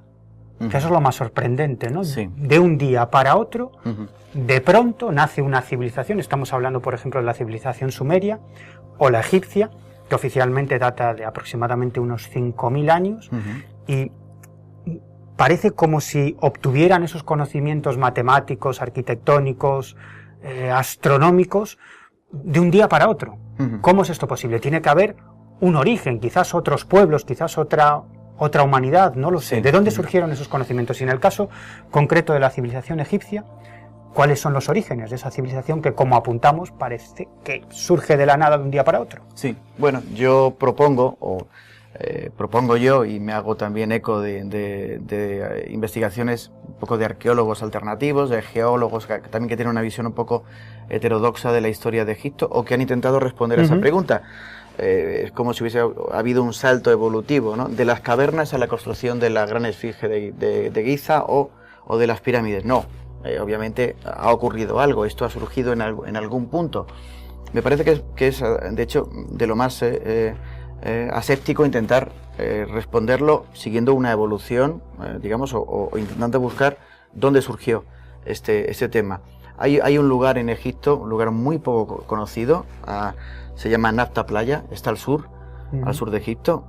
A unos 800 kilómetros del Cairo, más o menos. Aproximadamente. Es un cromlech, pues no es excesivamente grandioso, es bastante modesto. Hay una reproducción que sí podemos ver más cerca, que está en el Museo Nubio de Asuán. Una serie de piedras erectas, digamos. Sí, efectivamente, son como menires, es un círculo megalítico, ¿no? En fin, lo que es un cromlech. Y se han hecho estudios acerca de su orientación, y hay también estudios rigurosos que apuntan la posibilidad de que se construyese hace más de 10.000 años, o que se erigiese en función de unos alineamientos estelares que se produjeron hace 10.500 años aproximadamente. Además, en ese sitio, es curioso, también en Nafta Playa, se descubrieron grandes sarcófagos, sarcófagos de piedra enormes, que parecían hechos para gigantes, pero cuando los abrieron, lamentablemente no había gigantes, lo que había era huesos de bóvidos, de ganado, de reses, de vacas. Si la datación es correcta, si este cromlech de Nafta Playa se levantó aproximadamente hace 10.500 años, es posible que lo que tenemos, que habíamos comentado Diego y yo hace unos minutos, este sitio como es el Serapeum de Saqqara, la necrópolis, es posible que el Serapeum, que vamos a aceptar que sea bastante más reciente, se inspirase o llegase del sur. Pues yo creo que es posible. Explica qué es el Serapeum. El Serapeum de Saqqara es digamos que, bueno, tiene varios compartimentos, pero lo más interesante a propósito de lo que yo estaba contando es que efectivamente es un sitio construido en función de un culto a Apis, ¿no? Al toro, al buey, a la vaca, ¿no?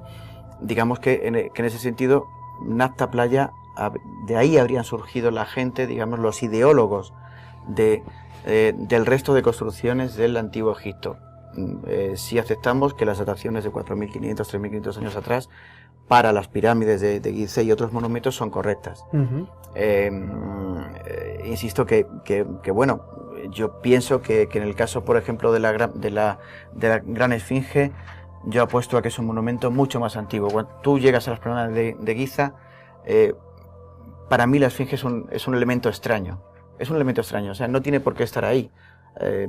Las pirámides están bien, y de hecho están bien alineadas, en fin, pero la esfinge es muy llamativo, es como si fuese algo que alguien se dejó olvidado, o alrededor de ese objeto se construyesen otros objetos arqueológicos, ¿no? Y de hecho es tan extraña como que la miras y ves que la cabeza es muy pequeña, en fin, una serie de rasgos que la hacen como una anomalía, dentro de esa anomalía que de por sí es la meseta de Gizeh, ¿no? Diego, ¿cuál es el origen de la civilización egipcia? ¿Tú qué opinas? Pregunta complicada, Miguel. Para responder en 2 minutos. Sí. No, fíjate, precisamente al hilo de lo que hablábamos de Tassili, ¿no? Y de algunas representaciones y pinturas rupestres mucho más antiguas, ¿no? Donde ya se podían ver... Yo sé que tú has seguido ese tema muchísimo, ¿no? ¿Cuántas veces has estado en el desierto de Tassili? 3 veces. 3 veces, ¿no? Y en uno de esos viajes, yo creo que fuiste casi exclusivamente para seguir esta pista, ¿no? De el origen de la civilización egipcia desde Tassili, ¿no? Claro, porque precisamente un poco por esas pistas que daban esas pinturas rupestres, ¿no? El problema de las dataciones, como bien decía Paco, es muy complejo, y más que nada porque un simple fechado en un monumento que cambia totalmente las cronologías aceptadas, pues da al traste con todo lo que tú conocías, ¿no?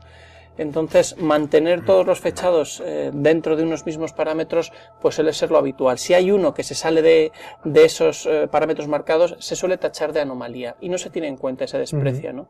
Pero esos fechados existen, siempre existen fechados mucho más antiguos, pero como te digo, por lo general, pues se habla de contaminaciones, se habla de procesos de extracción contaminados, o directamente se descartan porque no coinciden con lo que hasta ese momento pues se estaba estudiando, ¿no? Entonces y es así de paradójico, ¿no? Eso es curioso, ¿no? Lo que acabas Como de este decir. fechado no encaja en las teorías que estamos manejando, pues no lo utilizamos. Como no coincide, se descarta. Exactamente. En vez de ahondar más en por qué ofrece esa datación. En esa línea, exactamente. Entonces, como bien dices, el origen de Egipto, el origen de estas grandes culturas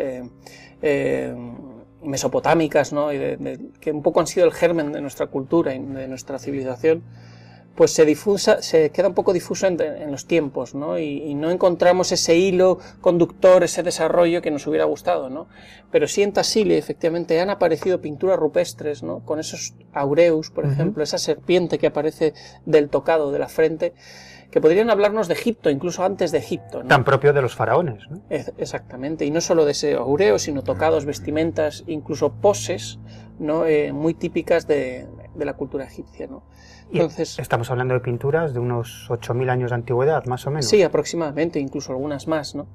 Entonces, hablar de esos fechados, de esa, digamos, ese protoegipto, o hablar de esas figuras egipciaizantes, pues podrían dar un poco al traste con esa información o esas dataciones que teníamos, ¿no? O pensar que el origen de Egipto quizás lo tendremos que encontrar mucho más al sur, seguramente, un poco buscando las condiciones climatológicas de la época, porque siempre pensamos que ese corazón de África o ese desierto del Sáhara lo vemos con los ojos de hoy día, ¿no? Ese desierto que se extiende por todas partes, pero no hay que retrotraerse mucho para ver que eso está hoy día lleno de wadis, de cauces secos, Sí.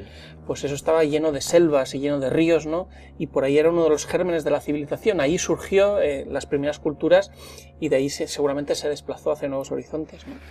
Eso tuve oportunidad de contemplarlo directamente con Diego, esos wadis, esos cursos secos de los ríos que todavía son visibles en Tassili, que es una zona semidesértica, ¿no? Estamos hablando de una zona en la que hay pinturas de unos 8, 10.000 años aproximadamente, cuando esa zona era un auténtico vergel, ¿no? Tenemos que retrotraernos hace 10.000, 12.000 años, cuando termina la última glaciación y determinados lugares del planeta pues se convierten en auténticas selvas, ¿no? Y de hecho, en Tassili, entre esas extraordinarias pinturas, nos encontramos con representaciones de cocodrilos, de hipopótamos, de elefantes, de jirafas y luego escenas de la vida cotidiana, de la vida habitual que a mí me llamaban muchísimo la atención, escenas de guerra, de pesca, de caza y de sexo, prácticamente en todas sus variantes, ¿no? No, Tassili te puedes dedicar toda una vida a estudiar esas pinturas porque tienes información por todas partes, ¿no?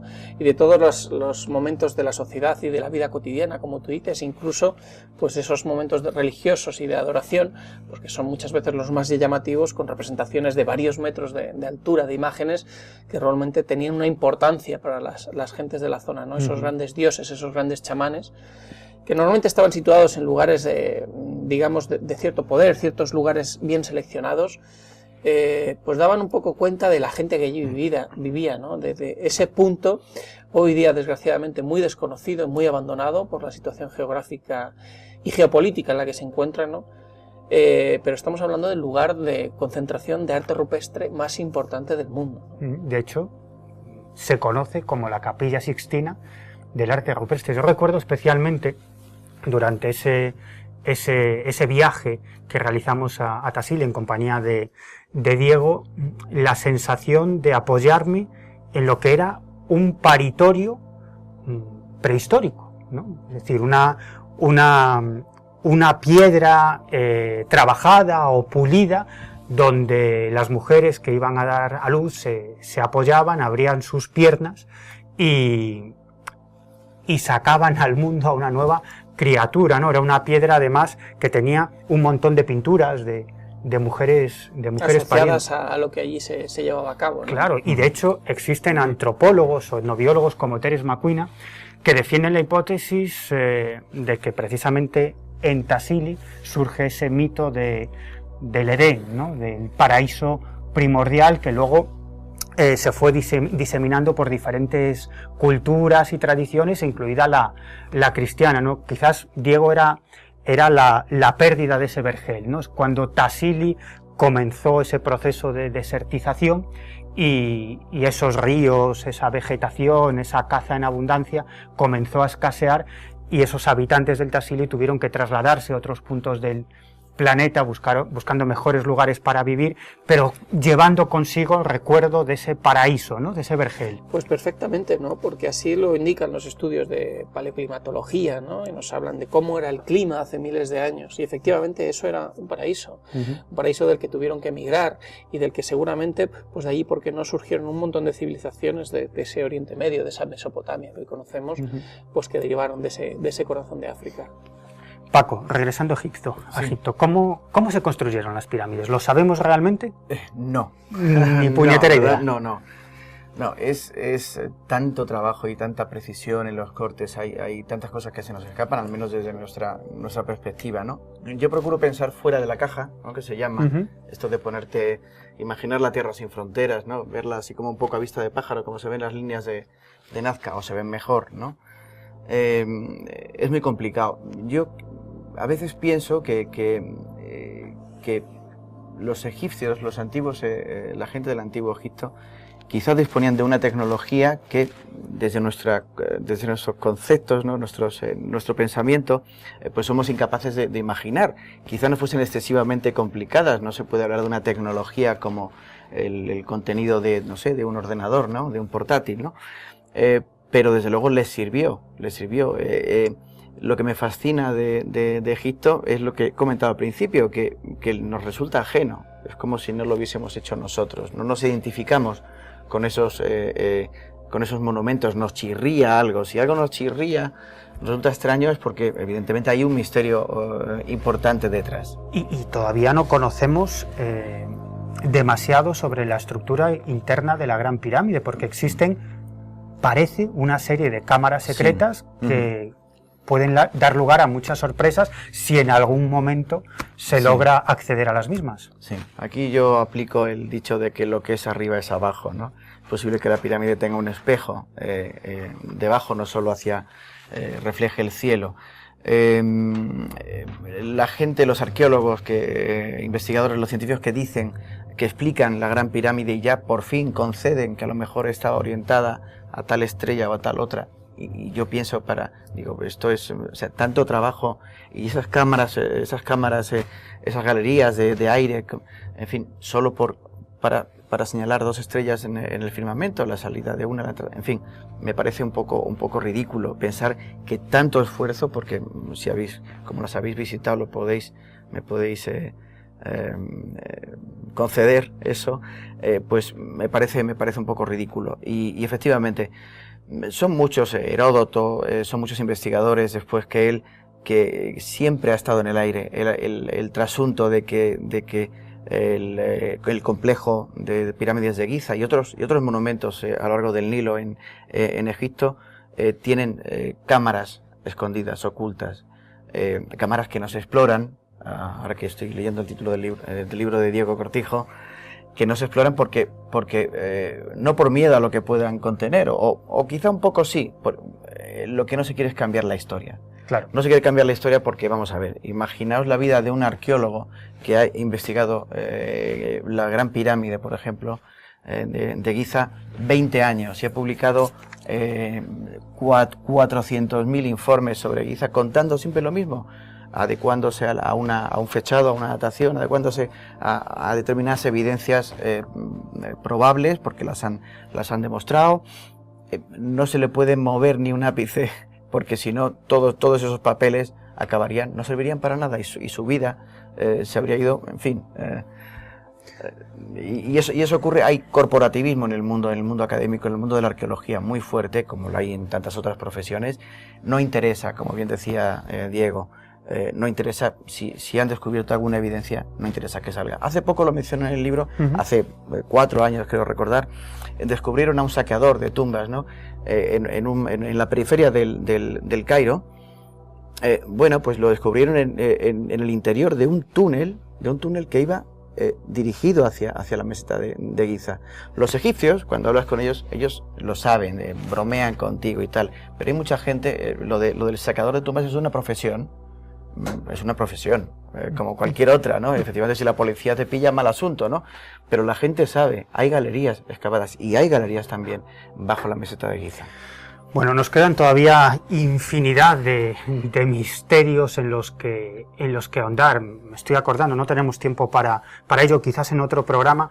Una de las cuestiones más fascinantes, que no tiene que ver tanto con la arqueología, sino con la historia o quizás con el mito. Me estoy refiriendo a los Sensu-Hor, ¿no? Hay un papiro que se conserva en el Museo Egipcio de Turín, además un papiro que da cuenta de ciertos hechos históricos que se han comprobado como verídicos, pero lo curioso, lo que sorprende a los arqueólogos es que ese papiro de Turín ofrece una respuesta a la construcción de las pirámides, ¿no? Incluso una datación. Según ese papiro, la construcción de las pirámides fue llevada a cabo hace aproximadamente unos 12.000 años y por una serie de entidades no humanas, los Sensu-Hor, ¿no? Los hijos del dios Horus. ¿Quiénes eran esos Sensu-Hor? Bueno, lo dejamos ahí porque no tenemos tiempo para más, quizás en otro programa, pero todavía no nos dejen porque queda una de las secciones que más éxito tiene en Misterio 3.0, Ciencia y Misterio, con el historiador, el investigador y el escritor Juan José Sánchez Oro. Y a vosotros muchísimas gracias por haber aceptado nuestra invitación. Ha sido un placer. Paco, muchísimas gracias. Un placer. Y Diego, que sigas contándonos tus exploraciones, tus descubrimientos, y aquí os tendremos próximamente si tenéis un nuevo hijo literario o bien si habéis hecho un hallazgo o un descubrimiento, por favor, que lo compartáis con nosotros. Eso está hecho. De acuerdo. Que sí. Y a ustedes, nada más, les dejamos con la sección Ciencia y Misterio y nada, que esperamos que en el próximo programa de Misterio 3.0 nos acompañe. Hasta la próxima.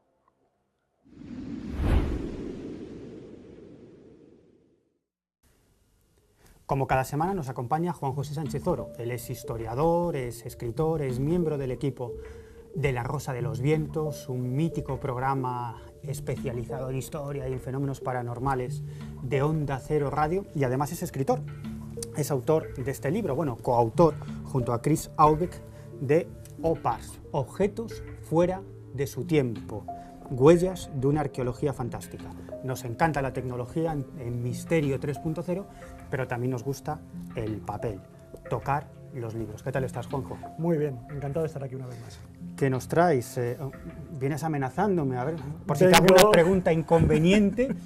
¿Serás capaz de lanzarme una piedra a la cabeza? Parecen cantos rodados, pero es cierto que es el misterio hecho piedra. Estamos realmente ante un auténtico enigma inquietante. De esos enigmas, además, que a mí también me gustan mucho, porque estamos hablando muchas veces de enigmas fugaces, como pueden ser los ovnis, los aparecidos, pero aquí tenemos uno de esos enigmas que se puede tocar, ¿no? Que se puede tener en las manos y que se puede analizar, y con todo y con eso no deja de ser un misterio.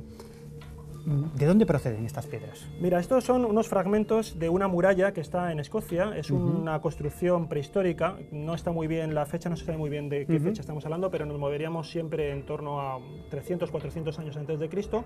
La típica muralla que aquí en España tenemos mucho en el norte, que son los castros. Y esta muralla está hecha simple y llanamente con piedra sobre piedra, lo que se llama también una construcción a hueso. No tiene ningún tipo de argamasa. La piedra original es un poco de este tipo. Es una piedra muy caliza, ¿no? Un poco arcillosa, clara, pero el problema es que luego nos encontramos también en esta muralla este tipo de piedra, que es casi como vemos como carbón, como asfalto, y un poco porosa. La cuestión es, y ahí donde está el enigma, cómo se ha conseguido pasar del estado de esta muralla a este otro. Y es que evidentemente fue sometida en tiempos remotos a una gran fuente de calor.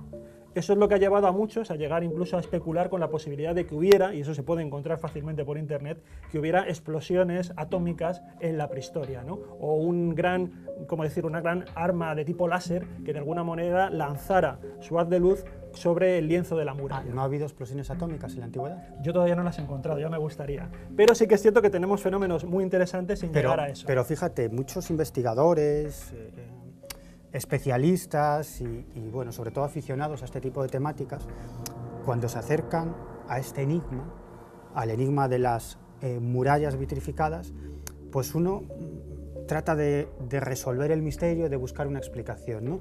Y cuando no se encuentra una explicación convencional, quizás hay que echar mano de otras menos convencionales. Ya sabes que está esa teoría, sobre todo basada en determinadas leyendas o incluso en pasajes de libros sagrados, según la cual nos visitaron seres de otros mundos en la antigüedad. Entonces, cuando un aficionado a este tipo de temáticas, que acepta completamente la visita de extraterrestres en la antigüedad, se encuentra con esto, dice, aquí está la prueba de que hace cientos o miles de años, o bien los humanos de esa época, o bien unos seres de otros mundos emplearon una tecnología, y aquí está la prueba definitiva, una tecnología atómica. Bueno, lo que pasa que también para eso está la arqueología experimental, que trata de reproducir los mismos fenómenos o los mismos misterios y ver si realmente hay una especie de explicación alternativa sin necesidad de tener que llegar a esas hipótesis.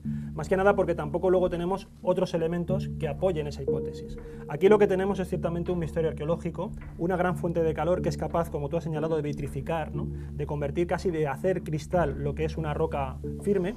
Y la cuestión es que la arqueología experimental ha conseguido, con gran fuente de calor, simplemente acumulando leña, conseguir generar este tipo de... Pero acumulando leña durante mucho tiempo. Claro, ese es el problema. Es decir, ¿para qué tanto esfuerzo? Claro. Porque estamos hablando de acumular gran cantidad de leña, que se mantenga la llama viva durante días y días para conseguir que se funda al fin y al cabo y que se fusionen los fragmentos de roca, y luego además estar preocupados de la orientación del viento, porque la llama tiene que estar constantemente tocando el lienzo de la muralla. Claro, ¿para qué tanto esfuerzo? Y es ahí donde surgen diferentes hipótesis. Una de ellas era que quizás en el asedio de una de esas murallas, ¿no?, de esas plazas fuertes, bueno, pues tú lo que haces es que prendes fuego para tratar de derribarla. Pero es que, como te digo, ¿qué ejército es capaz de estar al pie de la muralla prendiendo fuego? Porque se está exponiendo realmente ante el enemigo. Así que le caiga una flecha, un pedrolo desde lo alto, ¿no? Exactamente. Además tenemos crónicas de Julio César que él mismo descartó ese procedimiento a la hora de, por ejemplo, enfrentarse a los pueblos galos. Otra alternativa, ¿cuál es? Lo que se ha pensado es que quizás era un procedimiento para endurecer la muralla, para hacerla más fuerte. Y esto es la teoría que más o menos podemos encontrarnos hasta hace unos cuantos años, por ejemplo, por internet, y en muchas crónicas y en muchos historiadores académicos. Pero es que se ha demostrado también, y ahí de nuevo vuelve la arqueología experimental, ha demostrado, la ciencia funciona así, la verdad es un proceso que a veces se va con réplica y contrarréplica, y lo que se han encontrado es que es todo lo contrario. La muralla, cuando es vitrificada, lejos de endurecerse, lo que consigue es que se debilita, se convierte en algo más frágil. Querían debilitar su propia muralla. Es que ese es el contrasentido, y encima, ¿para qué tanto esfuerzo? Así que la única explicación, que es la que se está manejando ahora, es que quizás estábamos ante una especie de ceremonia ritual. Seguramente la muralla, cuando ya esa plaza fuerte había sido abandonada, había sido conquistada, como una especie de señal de escarmiento frente al resto de los enemigos, se hacía una gran ceremonia, que era quemar la muralla, que se podía ver a lo lejos. Estas piedras están además en el corazón de Escocia, están en un castro que está a unos 600 metros de altura, donde realmente tienes una visión del horizonte bastante amplia, y que eso, cuando se prendió fuego, debía ser como una especie de antorcha descomunal que se veía realmente a muchísimos kilómetros de distancia, lo cual era una manera también de el ejército victorioso escarmentar o advertir a los otros rivales del poder que uno tenía.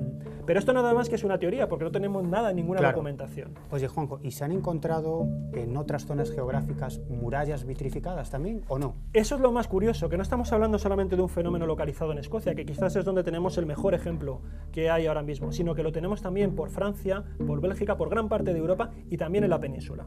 En la península lo tenemos también, por ejemplo, en Salamanca, yo conozco, por ejemplo, en Portugal, también muy en la frontera con Salamanca, allí tenemos también restos de estas murallas vitrificadas, que, como te digo, son un completo enigma. No hace falta acudir a este tipo de explosiones termonucleares, pero es cierto que todavía no conocemos cuál es el secreto que encierra esta práctica y sobre todo cuál era su finalidad. Lo que sí que parece que está también claro es que seguramente la arqueología viene a decir que el núcleo de la población había sido abandonado cuando se puso en marcha la vitrificación.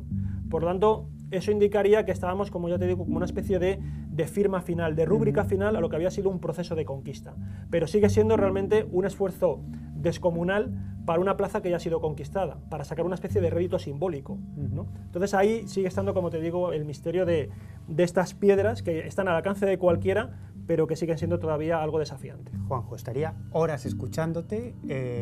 Yo creo que me divertiría mucho más si estuviera otro presentando y yo de público escuchando tus explicaciones. Lo que hay que hacer es que las personas que nos están viendo vayan a ver esto, porque ya digo, son de estos misterios palpables que merecen, y aquí en la península tenemos la oportunidad de poder tener varias plazas de esta naturaleza. Qué bien lo explicas.